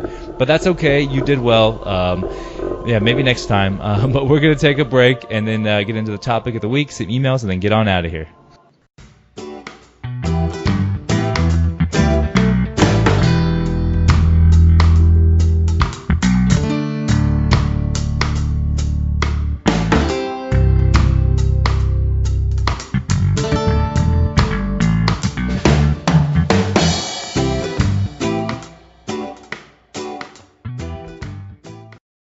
All right, guys, we're back. Josh had a close one with Heihachi. So close. So close. He has so many hit points, man. Yeah, he just category never 8 stops hit coming. Points. Yeah, it never stops coming at all. But have you healed your wounds up? You feeling okay now? I'm good, man. I got a 1-up. I'm good to go. Good. Every week we have our guests bring a topic of the week, and you sent me your topic in before the episode, and I thought it rocked, so kudos to you. Hooray! All right. Yeah, really cool. So, Joshua, go ahead and give us a preface of it, unpack it a little bit so we can get it going, because I think it's really relevant to kind of what we're talking about today. Okay, really quickly, the infrastructure that we have in the United States when it comes to internet speeds is not up to par with the rest of the world. One example. South Korea, I stayed there for a week. Awesome time. I stayed at a little hostel place. The internet there was 80 megabits or megabytes. I can't remember which measurement it is. Yeah. So we'll just call it 80 down and 80 up, which is super fast, like just instantaneous almost. And that's out of a hostel, like a tiny little hotel that you have access to. And you were hitting that like consistently. Yeah, consistently. Playing Hearthstone, no problem, out of Korea. So Korea is able to have that infrastructure. Different parts of Europe are able to have that infrastructure. Obviously, the United States of America is a larger country compared to those other countries, but that shouldn't be the excuse for us to have the technology to stay up to speed, literally and figuratively, with the rest of the world. Yeah. Pun intended. Why it's a big idea, just real quickly, is let's say I have a 5 gig video file that I need to send over to Poland, or I need to send over to New York, or I need to send over to Sacramento. That's going to take me multiple hours based on my internet connection here in Burbank, where it's only 50 down and 4 up, and that's the best they can do for civilian customers. If you want to go business line, it's another $150, and you go up to 7 up instead of 4. That's worth it. For 2. Sort of. Not at all. So if we as a collective industry of workers, thinkers, tinkerers, etc., cannot send files and information in media as fast as the rest of the world, our entire sharing of knowledge and the intellectual infrastructure is lagging behind to what the rest of the world has to offer. That is not good. That's not good for a variety of different reasons, and the reason why it's limited, or it's being limited, is because of the oligarchs that we have as the cable companies that are controlling those speeds and controlling those prices. So that's what I wanted to open up and unpack. Beautiful. Beautiful. John, you want to fire in there? I know you got some on this one. We're literally ranked, at last I checked, we're literally ranked 15th in internet speed in the world. I have 17th here right in front of me. Yeah, you're right. And it's exactly what Josh is saying. It's we have the the infrastructure in place. These cable companies are like, it's not broken. Keep giving us our $80 a month, $100 a month. Like we're not going to lay down new fiber and new piping and everything just to give you faster speeds. We don't care about that. We just want you paying your monthly bill. So and that's why it took Google to kind of step the game up and be like, look, this can be done. This should be done. And that's why they're moving into various cities throughout the country to be like, they're laying down their Google fiber. Never mind getting 80 megabits down. They're talking a gigabit down and up. So it's 10 times faster than that is what Google's laying down. Mm-hmm. So yeah, I did a little bit of research before, and I have some stats and stuff here, so I want to kind of go through a couple of these because I thought, you hit the nail on the head, Joshua. Dang, it is kind of dumb, and I've been fighting this fight over the last couple of months because I just moved, and so I had to move cable providers and internet providers, and it's just ridiculous.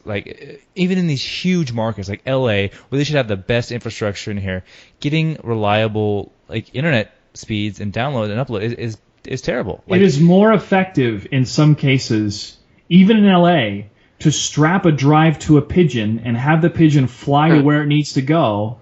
And that's faster than sending the data across the internet. Exactly. And so it's stupid. So here I have this. It says, obviously we know we invented the internet here in the United States, right? But we pay the most for broadband access in the world, and it's not even that fast. So here's an example. It says, on average, New Yorkers pay about $55 for a 25 megabit connection. That's in London, Seoul, and Bucharest, Romania, all those type of places. That's double of what they pay for the same speed, and in Tokyo and all these places like Seoul and Korea where you were at, in Paris, they get 8 times as much speed, 8 times faster for the same amount of money. It's what? Yeah.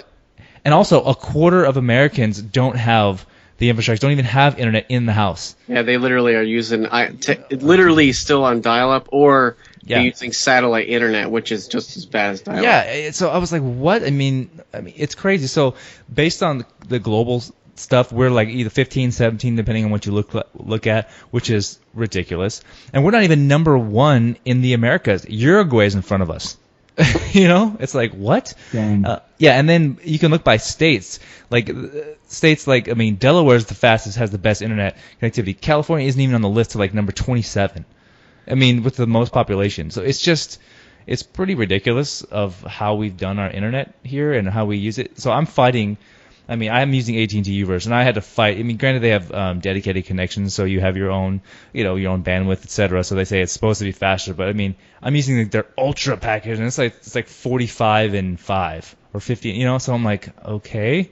And I had Time Warner right before I left it. I had the 110, but you can only utilize that if you have the maxed out modem and router, which I did. I had the top of the line, the new the AC routers and everything like that. Mm-hmm. So it was a sick setup, but you have the shared connection, shared bandwidth, and so AT&T is like, oh yeah, and then my building I moved to, you can only use AT&T Universe. It's only wired for that. Yeah. Because of the partnership. Same here. I can only use it was Charter. literally, I can see the other complex from my window, and this complex is AT&T, that complex is Time Warner Cable.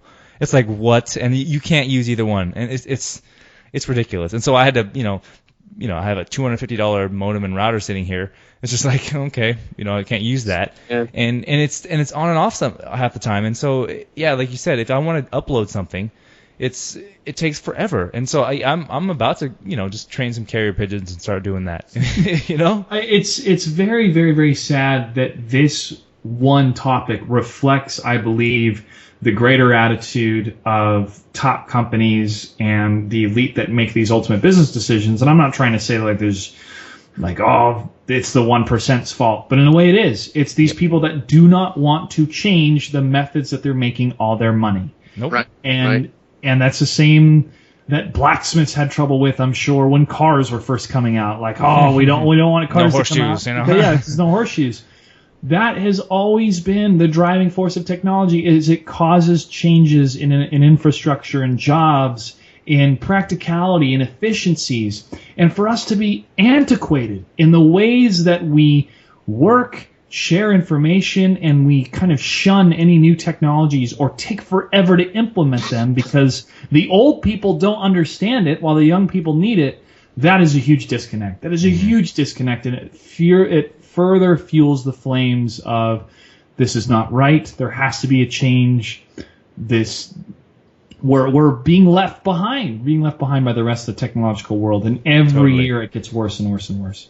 You can jump more on that too. Is you think about this. If you're trying to do some work, right, or a project, and let's say you're somewhere that doesn't have a good internet connection, but you have to use the internet, that's going to slow your productivity down. You said that perfectly. And so somebody who has the connection speed, even though you're maybe better at doing the job than them, you are limited by the technology you're using. So it's difficult when you think in the grand scheme of things. If we're 15th, 17th in the world in an overall speed and ability and infrastructure for accessing online data, that's just show you can make a case if you run the numbers what percentage we're losing ground every year to these countries who are going to catch up to us or pass us or who have already passed us in the terms of technology, artistic education, anything that requires this online connectivity.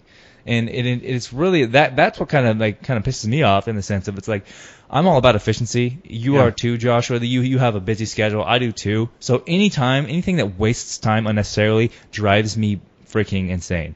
And so if I'm having to spend an extra 6-7 minutes every day on one task, if you add that up over a year, come on. That's time wasted that we could be doing other things to be more productive. Because same thing with you, John. You have 5 kids. Your time is freaking valuable, right? Yeah. So if you add that up over time, it adds up. And so that's kind of what drives me nuts. And when the providers have the ability, and what another thing is too, and when they limit your speed, if you hit their quote band cap, even though you don't. It's not explicitly stated in your contract, but they'll limit your speed for the power users. It's crazy. It's really crazy. Yeah, and hopefully we can continue to collect our voices and make our voices heard and continue to push that need. Because if we don't recognize it now, or if nobody recognizes it in the political structure or the corporate structure to where, hey, we got to make some changes and we have to provide a solution for the customers of America, to me it's almost like it doesn't make sense. It's almost like there was a bunch of people fighting against not having airplanes for commuter travel back in the day, which I'm sure there were some people that thought. Oh yeah. Well, I have a question for you, Joshua. Go ahead. As far as for ESL, 2 questions. One, what are you guys fighting against, connectivity speeds, even though you guys are using the business, the hardcore internet? You guys have probably some stuff built in with the companies. Are you guys fighting with that, with, the bandwidth you guys need for these broadcasts? And when you guys do broadcast, do you find that international viewers have an easier time accessing the content versus the U.S. viewers? Not in our experiences, no. We're able to acquire what we need. It's more of just stability. Right.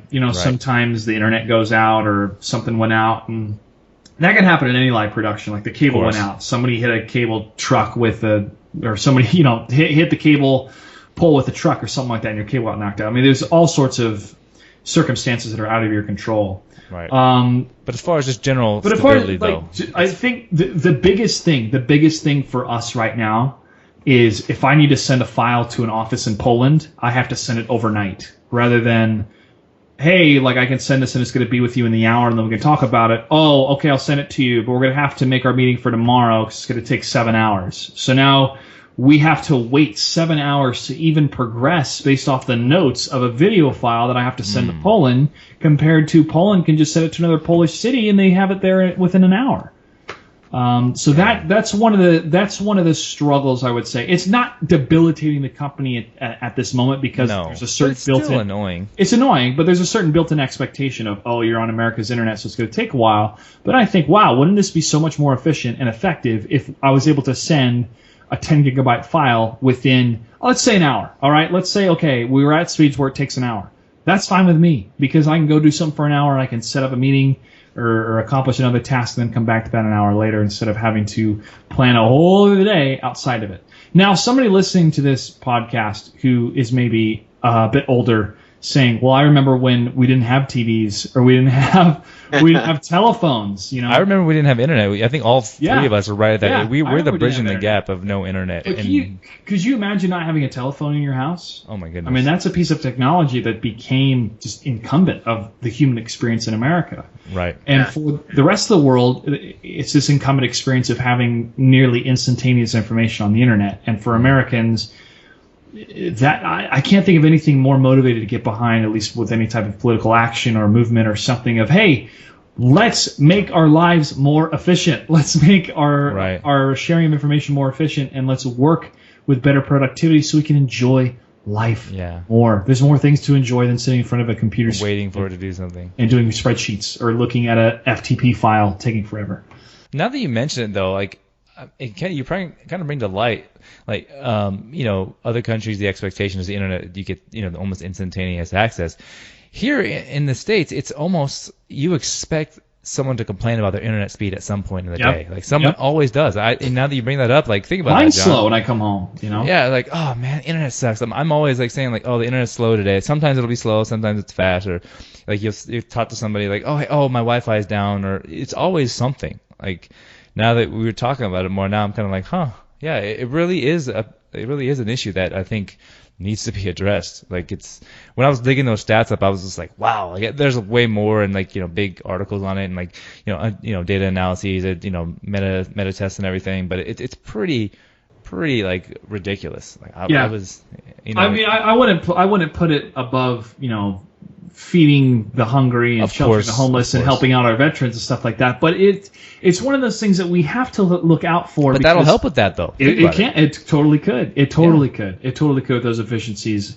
It's just every year the oligarchies win and they get more of our money and nothing changes. And that's one of the biggest things that really aggravates me is I don't have a choice. This is the only internet provider that I'm able to use. All you can do. Where I live. There is no choice. And that's another thing that I'm like, all right, this is tough. This is really tough to deal with because now this impacts my job, my productivity, my brand if I can't get my videos out, all that stuff. So I don't want to. Think about if we had a choice. Yeah, think about if we had like a choice of like 4 providers. Mm-hmm. It would go down. They would be forced to give better service, give better quality, But you don't have a choice. You don't have a choice. No. You're locked in where you live. And even if you want to buy cable, the most basic package is like 35 channels. Like all I want's 4 channels. I don't need all these other ones. Exactly. Oh no, you got to buy all of it.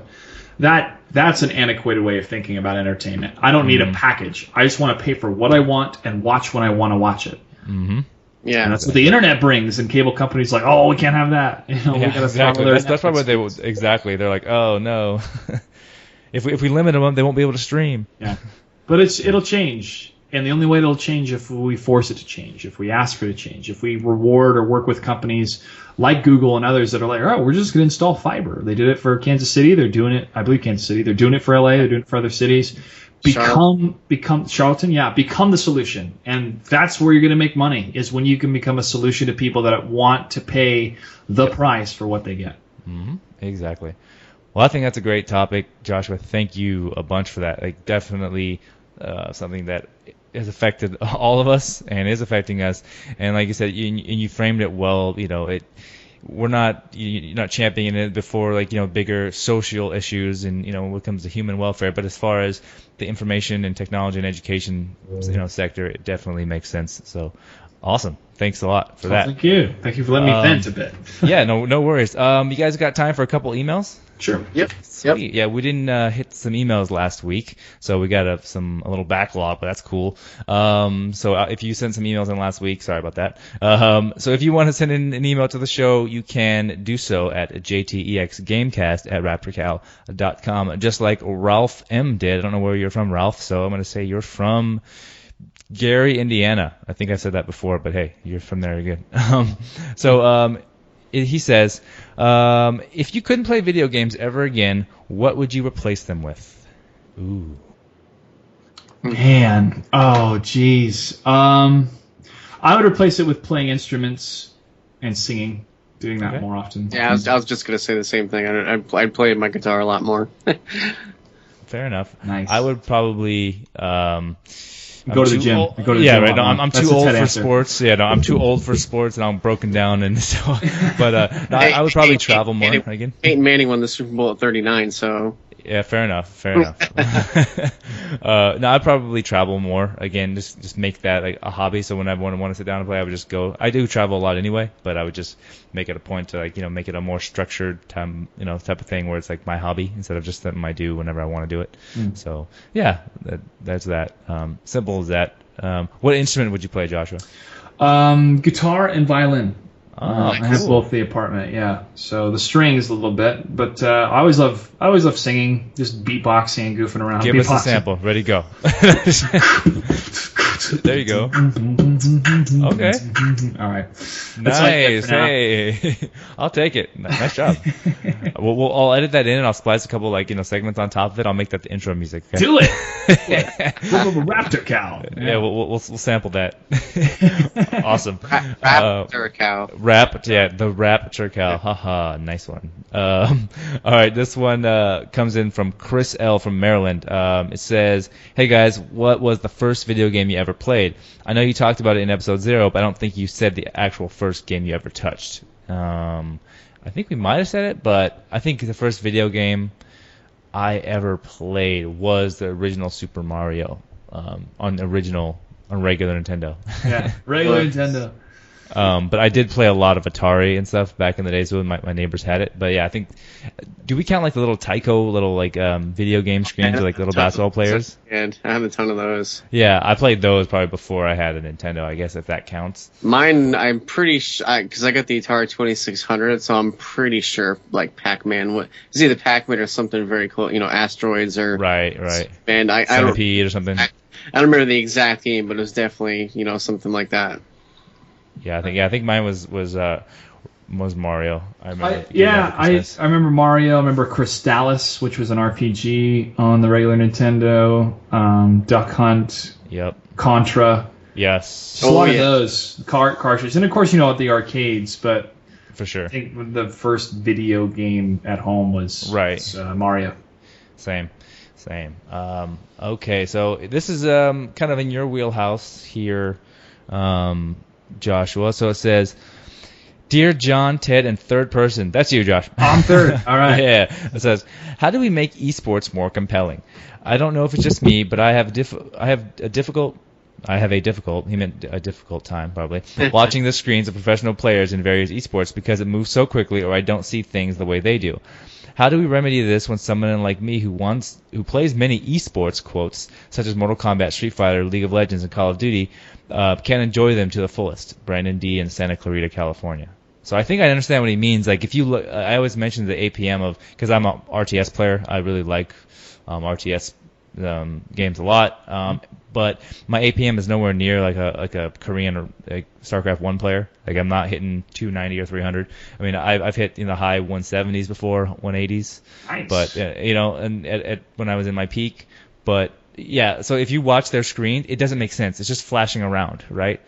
And sometimes when you watch, streams of, hardcore esports players, when, it's like a game where the screen changes based on what they're looking at, like a first-person shooter, it can be confusing. Mm-hmm. So I guess how do we make that more compelling? I think maybe like, cameras around there, like inside the game, built in with the gaming engines might help.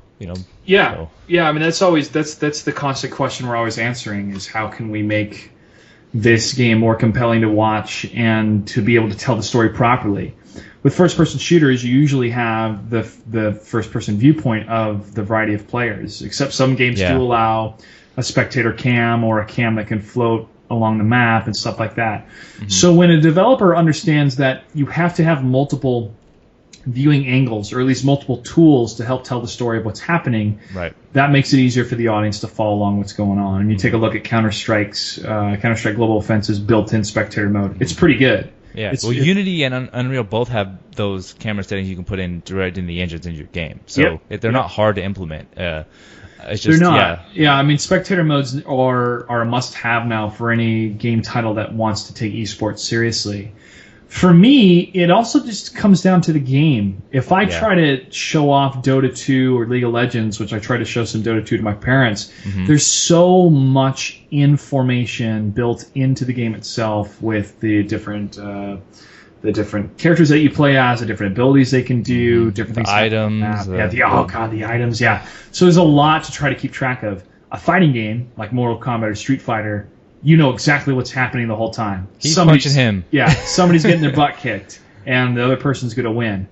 That is one of the main reasons why I like working with fighting games so much, is that it's so easy to translate to any audience member. And they don't even have to speak the language of the people that are commentating. They can see what's happening and understand what's happening. Right. I would agree with that, because if you see... If anyone who watches a fighting game has probably played a fighting game before, but when they see it on screen, they're like, I can't do that shit. Like looking at this beautifully chained combos that are just just absolutely unreal, or these moveset that they play a character at that they never knew the character could do, because these pros know the exact button combos, the frames to unleash them and to make them the best and most effective. It's pretty amazing. So I think you're right. Fighting games, because all the action's on one screen, happening in one place. You know what's happening. There's two sides. There's not a lot to track, and somebody's getting beat up. Yeah. On other games, Gears of War has a spectator mode that they're working to improve on. Now, do we? My thing is with esports stuff is you can almost move into the whole cameraman angle. So like a lot of esports broadcasts, there'll be a dedicated dedicated observer. Dedicated observers, and they'll be the ones recording, like almost like a cameraman, like a chief cinematographer for a shoot. When I was commentating for World of Tanks for it felt like I think 2 years, myself and my co-commentator were the observers as well. So we had to commentate what was happening in the game. Dang. It was 7-on-7, so there's 14 tanks on the field, and it's just us two, and we're flying around and we're commentating. So if you can imagine John Madden with a camera and a headset running around the field and zooming. Well, I can't imagine him running anywhere, but fumbling around, going, I got to take the football into the just saying the most obvious stuff. That doesn't work on a football field, but that's more or less what we had to do in the digital world to make that game come to life. But yes, having cameramen, or as we call in-game observers or observers, are the cameramen of the game. And depending on the type of game that it is, we will have those dedicated people. Especially for StarCraft 2, we would.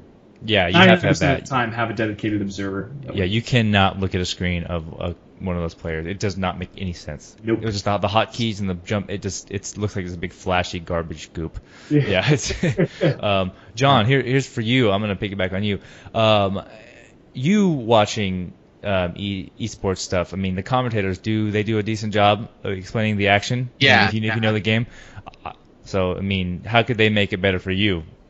Experience. Well, I guess you'd have to even explain to a commentator, like, there possibly might be someone watching this that can't see the screen. because they might be like, oh man, did you see that? Oh, yeah. Think about like radio on football. Like it looks so much different than like the Monday night broadcast. The radio broadcast is different. Yeah, so like Manning backs up, he hands it off to C.J. Anderson. Oh, he runs up the left tackle. Oh, he breaks it. So they're way more descriptive. Right. But if announcing these games, like I said, that I would assume 99.99% of the people announcing these games are like, there's no way a blind person's watching this thing. Right. So like it doesn't even cross their mind to try to describe more in detail what they're seeing. I think they do a decent job of describing, but yeah, maybe there you go, Joshua. That's food for thought for you guys to do like an audio type of broadcast for like a radio type show. Yeah. I think we've kind of had that on the paper of ideas or the book of ideas at the company, and it comes down to time. Who has the time to put it together? Right. But I would love to do, even if it's like a 24-hour stream that people can access anytime. And what we do is just create a radio version or exactly. That's what I'm saying. Like we should talk about that. That'll take a bandwidth too. Yeah, I was actually thinking about, honestly, because that's what a lot of things we're going to do for E3 type of stuff. And so just kind of commentating on the stuff in the show floor, but like from an audio standpoint, and even on tournaments, doing the same thing. That's we're working on here in the future with my company. So I think it'd be really cool for you guys to do that too. Radio's not dead. It's not. People, that's why we're doing a podcast right now. Exactly. People like that. It's content on demand when you want it. So exactly. So and you can enjoy it while driving. Yes, exactly. Yeah, especially in LA. That's why I discovered podcasts. Living in LA, like it makes driving. I'm like, yay, okay, I can listen to my podcast. Because I'm not going to be listening to them any time during the day, but if I'm driving and I'm stuck in traffic for 2 hours plus every day, might as well listen to something. And that's good. So cool. Well, there you go, Brandon. That's what we think. Let's see. I'm gonna jump ahead. I'm gonna jump to an interesting one. Hey guys, have either one of you ever been in a fight? Matt S., Madison, Wisconsin. Ooh, okay. Not a fight on purpose. I took karate for a few years when I could still see. So I was in, sparring matches and tournaments, but not like a fight. Oh yeah. Yes. That's all. I was a football player. We're just gonna say that. Keep it that. Dang. Okay. Yeah, I was a meathead, I guess. Not really. I've never been a meathead, but no, I've definitely been in fights in grade school, junior high school. You gotta watch out for those fumble piles. Yes, high school, college, yeah. It's gonna start kicking you in the ribs. Oh shoot, that was fingers, poke eyes. Oh yeah. Oh, of course. At the bottom of the piles, just try to break fingers and pinch and poke eyes out, spit in guys' faces. Yeah, you know how it goes. Those piles are nasty at the bottom. People twisting stuff, like talking about your sister the night before. Oh yeah. Yeah. Those 3 seconds of the big scrum at the bottom, you just try to get up. Especially because I played running back in high school, so like I'd have people tackle me. I would always try to bounce up as fast as I could because there'd be some stuff flailing. Yeah. It's always funny to see how fast they'd bounce when we were in a big pile, and I'd go, "Hey, which one of you really loves My Little Pony?" That's one of them. That's a good way to get some tough football players like, "Hey." Back before bronies, so way back. Cabbage Patch Dolls, all that. Oh yeah, bronies are the thing, man. I have a similar background, John. I did fighting growing up. As a kid, it's Taekwondo, and then I did some Brazilian Jiu-Jitsu, but never in a street fight. There was one time a guy was like putting his arm around a friend of mine, and I told him to knock it off and just kind of pushed him away. But I was like 12, so I don't really count that. So no, I haven't really been in a fight.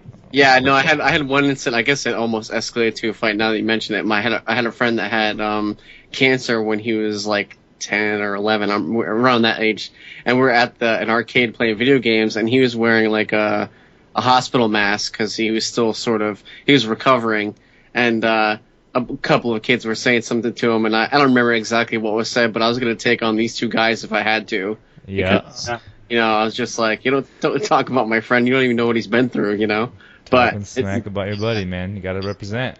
Yep. Yeah, no, like football teams like daily fight on the football field, like on practice fields, like offense fights the defense constantly. It's just how it goes. Yeah. I mean, football players of teams. We hate the frats, so the frats and the football players fight. It was just a big, just testosterone, dick measuring contest going on. So luckily I was smarter than most, football players, and so I could get my way out of it. But sometimes you get roped in, you're with friends, and they just start popping off, and you're like, dang it, here we go. Yep. Oh man, like there's 9 of them and 3 of us. Here we go. Yeah. Like, dang it. But yeah. So yes, I've been in a fight, but I think fighting's stupid. I haven't fought in a long time, so it was maybe like 19 or 20, and it's the stupidest thing ever. Like, don't do that unless you have to, right? So. Let's see. What do we got? We have a bunch here. Let's on the esports one. Nintendo. Let's talk about this Nintendo one. I like this one. This comes in from Samantha from Lincoln, Nebraska. It says, "Hello, Ted and John, and you too, Joshua. One of the greatest contributions." She says, "One of the greatest contributions Nintendo made to the gaming industry was the introduction of characters and having the player take on the role of playing as one. No one has been more imaginative and has a greater roster of unique, compelling characters than Nintendo. So who's your favorite? Just take a look at any Smash Brothers roster and the amazing diversity. I wonder if you can infer personality traits by your choices." Samantha from Lincoln, Nebraska. That is a pretty cool question. I like that. When I saw that, I was like, oh, nice job, Samantha. Your favorite Nintendo character, huh? Man. Wow. I have an answer. Go. Okay. Start it. So I'm going to choose Samus Aran. Oh, good call. Intergalactic bounty hunter. For 6'1", 190-pound She-Ra look-alike for sure. Yeah. I was always fascinated as a kid playing Super Metroid, which I feel is still one of the best games of all time. It is amazing. Because this was the first female character that I felt this was cool. Like, I don't mean to sound back in the day, you're bad, right. but as a little right. kid, I'm like, girls have cooties, stuff like that. And this was that first type of wow. And it was also Samus kind is of a gangster. Yeah, also kind of around the time of seeing Ripley from Alien and stuff like that, and oh, nice. Really understanding and seeing that being a male and macho is a male thing, but it being strong and awesome and either a really cool bounty hunter or a space pirate or stuff like that is not only male, it's also females. And that was just kind of a first real awakening for me of, I appreciate this. And I think I appreciate it just so much more because this is a story of a woman that is alone in the universe. She's a bounty hunter. She's chasing after these crazy monsters, and she comes across a baby Metroid. These creatures that were being harvested and controlled, at least from what I can remember, by Mother Brain. And now all of this toughness and being this kick-ass fighter and bounty hunter, her motherly instincts take over to nurture this Metroid creature. And at the end of Super Metroid, spoilers, that same Metroid protects her when Mother Brain tries to kill her, gives you those awesome powers, and then your gun has those super ray abilities. So for me, Samus Aran was a character that had no dialogue whatsoever, yet I could feel the journey that she was going on as I was going on as a player. And it was that first real kind of understanding of that motherly connection, that instinct between a young creature, no matter what it is, be it a crazy-looking jellyfish blob monster that can suck the life out of you, and it can still have that connection to her.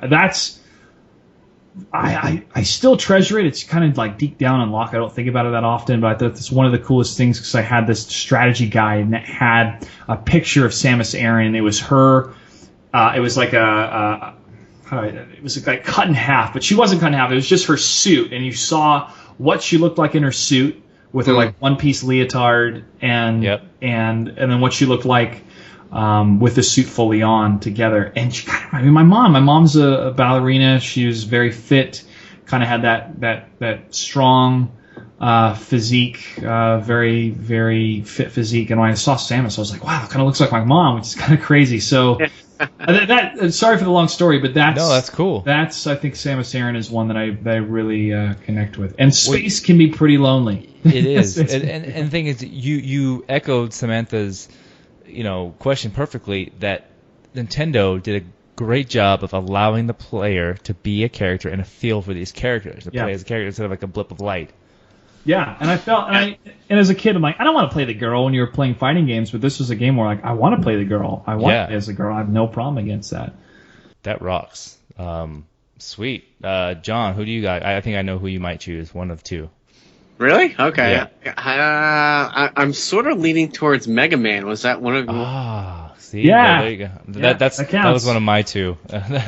I'm kind of leaning to I'm thinking of the Mega Man that sticks out in mind is mostly is part two. Of course. But I just kind of I'm sort of that person like always kind of doing bits of this here, bits of that there, and like Mega Man would get like his eat a special superpower after every boss he beat, and then you would have to use a particular superpower to beat the next boss. And, like, if you use the right one, the boss would die quicker. So it's kind of like knowing your skill sets and knowing when to use them and when not to use them. I guess I kind of line up with maybe something like that with Mega Man. Mm-hmm. Okay, so that's perfect. Mega Man or this other one was my choice because I love Mega Man, a huge Mega Man diehard.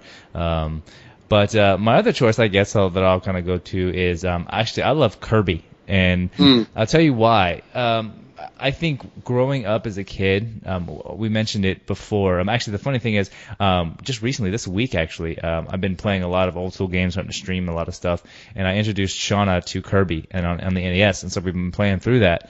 And because I'm trying to get her into video games and the old stuff, and she really likes it, and she's like, "Wow, he's really cool." And so I'm playing the original Kirby and going through it. But as a kid, I think we talked about episode 0 and about my background is this. I always had a conflict of interest when it came to my identity, and I never knew who I was. I was either a nerd, like I was smart in school. I was a gamer. I was a jock. I had no identity. I'm half black, half white, so I'm not cool enough or black enough for the black kids, or not white enough for the white kids. So I never knew what I was. And so with Kirby, he could be anything, and I loved that. He could suck up an enemy and like do their powers. So as a kid, I was like, that's me. Like I can be a chameleon. I can do anything I want. And so like that's what I would try to go for. So I could be a gamer. I could be a football player. I could be a nerd. I could do all the things. And I thought the fact that Kirby, it was, and he was really tough. He could fly. He could do some cool stuff. He was, I love the way he like spit things. And he likes to eat, which is me too. So when I was a kid, and I was a chubby kid, I was actually only for like 4 years. I was really skinny until age 8. From 8 to like 11 or 12, I was like kind of a chubby kid.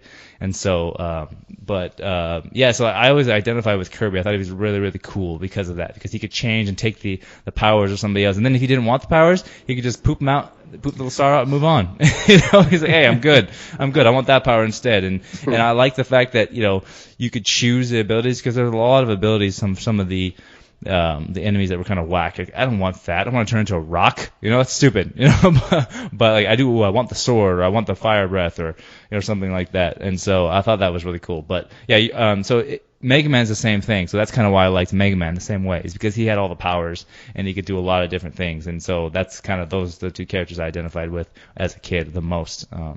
So I thought those were cool. So that's my answer, Samantha. So. There you go. Good job, Nintendo, for making us feel something while we play video games. So, yes. Time for one or two more. We'll go quick on these ones. Here we go. Hi, guys. It says, if you could go back in time and meet one famous person, who would it be? Bill from California. Oh, Bill. Well, I think we need to let John go first. Yes, John. I'll go first on the next one. Oh, man. One person, huh?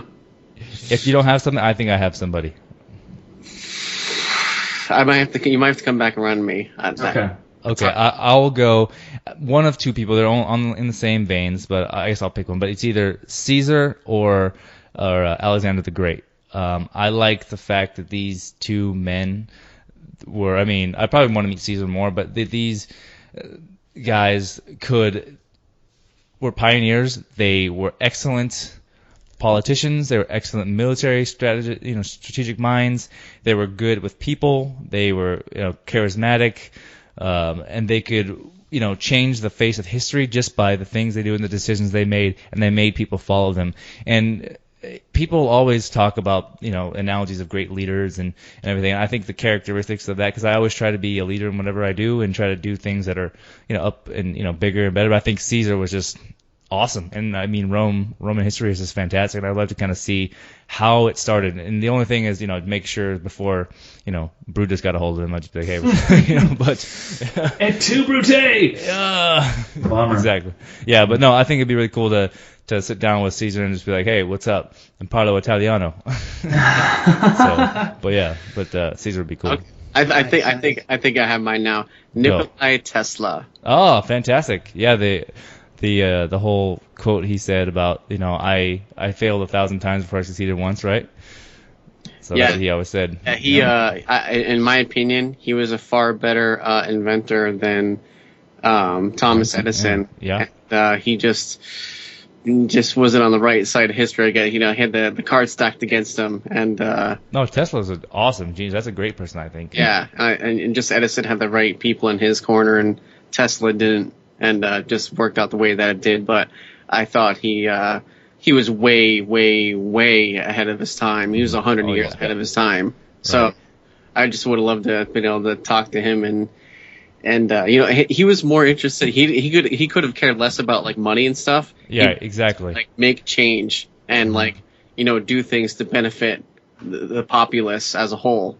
And I can I totally agree with wanting to do something like that, because I mean that's what I do with my operating system. I make my operating system to meet the needs of everyone with any type of disability. There's a billion people in the world with some type of disability, and so I try to make my operating system focus to meet those billion people's needs, and to give them access to technology that everyone takes for granted, but no one sits down and says, "Oh, what if I'm a quadriplegic? How would I use a computer?" Or what if I'm blind? How do blind people use computers? What if I have low motor skills? How can I use a mouse and a keyboard? Or so I try to tackle all of those needs in my operating system. I think it's kind of I'm not at all comparing myself to Tesla, but he would want to do something along those same lines with his inventions.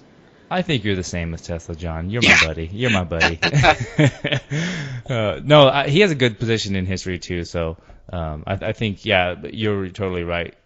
He definitely was more, I like the philanthropic version of Edison. Because Edison was definitely, he was good at making inventions, but he made bank.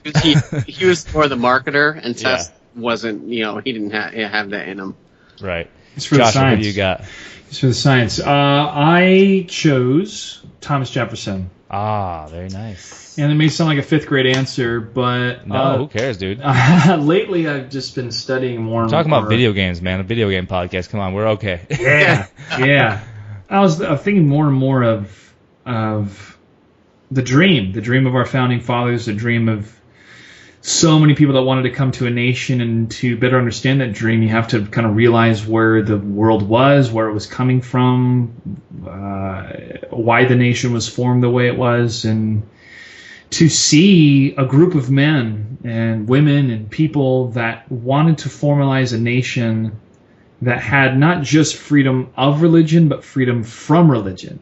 Mm-hmm. And that's one of the things that Thomas Jefferson advocated in some respects. And also the great trials of his age, where France was fighting for revolution, and George Washington's decision not to be a part of that, and the continual struggle of building this great country. And to me, it'd just be so fascinating to sit and talk with him and to really understand what they had hoped to accomplish, what type of world or vision they were trying to create, and how this country today has either lived up to that vision in some respects or has fallen short of that vision in others, and what we can do to improve it and change it. I find the Constitution and what type of government these men were able to set up. These were not just random dudes that were like, all right, frat parties every Saturday from 9 to 12, like that has to be on the calendar. These were men that had fought through wars, had traveled across an ocean, were involved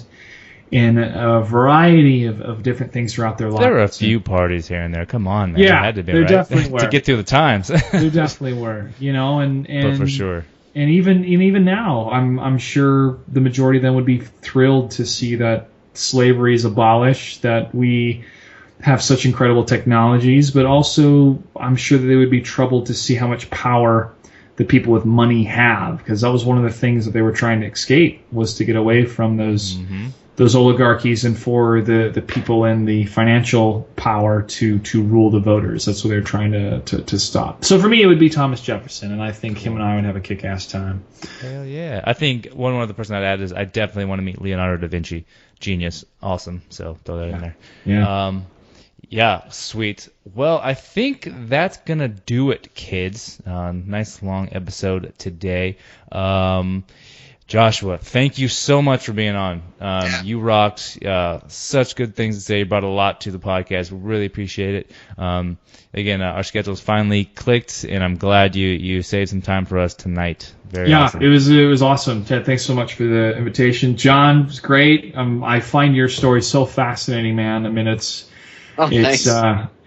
now I can say I've done a podcast with a diverse amount of people, especially one who's got kids, dude. I don't know how you do it. Like I know, right? He's got 5 of them. Oh my gosh! I mean, I can barely tie my shoes, let alone thinking about having kids. But yeah, last week I guess there was like an illness going through the house, and like we were just talking before you get on, and like kids are just rubbing their snot nose on each other, and when one gets better, the other one gets each other sick. So they were just it was like the plague went through the house. So he's running around like crazy, being super dad. So good job, John. High five to the mic. John, can I ask you just one question before we wrap? Oh yeah. What was it like to hold your first child after they were born? It was awesome. I didn't sleep that night. My wife had a C-section. It was a planned C-section because he was breech. She was sleeping through the night, and the nurse was like, "Oh, do you want home?" And I was like, "Yeah." And I held him all through the night. I didn't sleep. I just stayed awake the whole night holding him, and it was awesome. That rocks. That's cool, man. That's so cool. and you're older. He's 13 or 14 now. Yeah, he's 13. Yeah. Yeah, his oldest. Wow. So he runs the gamut with ages, like with all of his kids. 13, 7, 6, 2.5, and 8 months. and 8 months. Yeah. So he's got them all. Nice. All the different stages. Well, wait till they all become teenagers, because I'm the oldest, and then I have a sister, another sister, and a brother, and we're all about an 18-month gap, more or less, in between. So, yeah, wait till they're all teenagers, man. That's gonna be fun. Yeah. I have a younger sister. She's only 11 months. She's actually in 2 weeks. She's gonna be 30. Hey, so that's all we have. But we're only 11 months apart. So for 3 weeks out of every year, we're the same age. So yeah. So that's all the kids my parents had. But I'm the oldest, quote, 11 months older. Yeah. Do you make fun of your sister? You're like, yeah. See, they had you, and then they wanted no more kids. Yep, exactly. Ooh, jeez. That's a good one. See, I've been a mean older brother. Like, I mean, she's the toughest nails. Had me as a brother in the same house for 17 years, and then having her 30 years as having me as a brother naturally. But man, that's a good one, John. Why didn't I have to think of that one? They had me. They wanted another one. They had you, and they stopped. Then she could be like, no, they had you, and they messed up, so they had to have me to make up for it, right? Already got it right. Second time's a charm. Maybe. Right. So that's probably why I didn't come up with that one. But yeah. Right on. So Josh, before we get out of here, give one more shameless plug of yourself so everyone knows what's up. Please, get a hold of Josh and check out ESL Gaming. But go ahead, Josh. What do you got for us? You can follow me on Twitter and Instagram at Mr. Joshua Gray. You can also check out what's happening with ESL at eslgaming.com, or you can follow ESL on Twitter at ESL. Plenty of great tournaments around the corner that you can either participate in online by signing up at eslgaming.com or tuning in to our variety of different channels on Twitch. But also on ESL Gaming, you can find out our program schedule from there. And that's it. Thank you very much, gentlemen. Right on. No, it's been great. Seriously, ESL, great product. Awesome. I watch a lot of the stuff. So again, I support it 100%. So yeah, if you guys want to get a hold of the show, you can do so on Instagram and Twitter with the handle JTEX Gamecast. My personal Twitter and Instagram is Tedwards44. John is JNATO7. NATO is the French way. Mm-hmm. Join our Facebook group, John and Ted's Excellent Gamecast group. You can find us on iTunes. Subscribe, share it with your friends. Write us a review. We're starting to rank up in the podcast rankings. We're getting reviews in. You're helping us out. If you do so, please take a couple minutes and do that. visit the website. That's www.raptorcow.com/JTEXGamecast. And if you want to send us an email, you can do so at the email address jtexgamecast@raptorcow.com. That's going to do it. So until next week. Game over.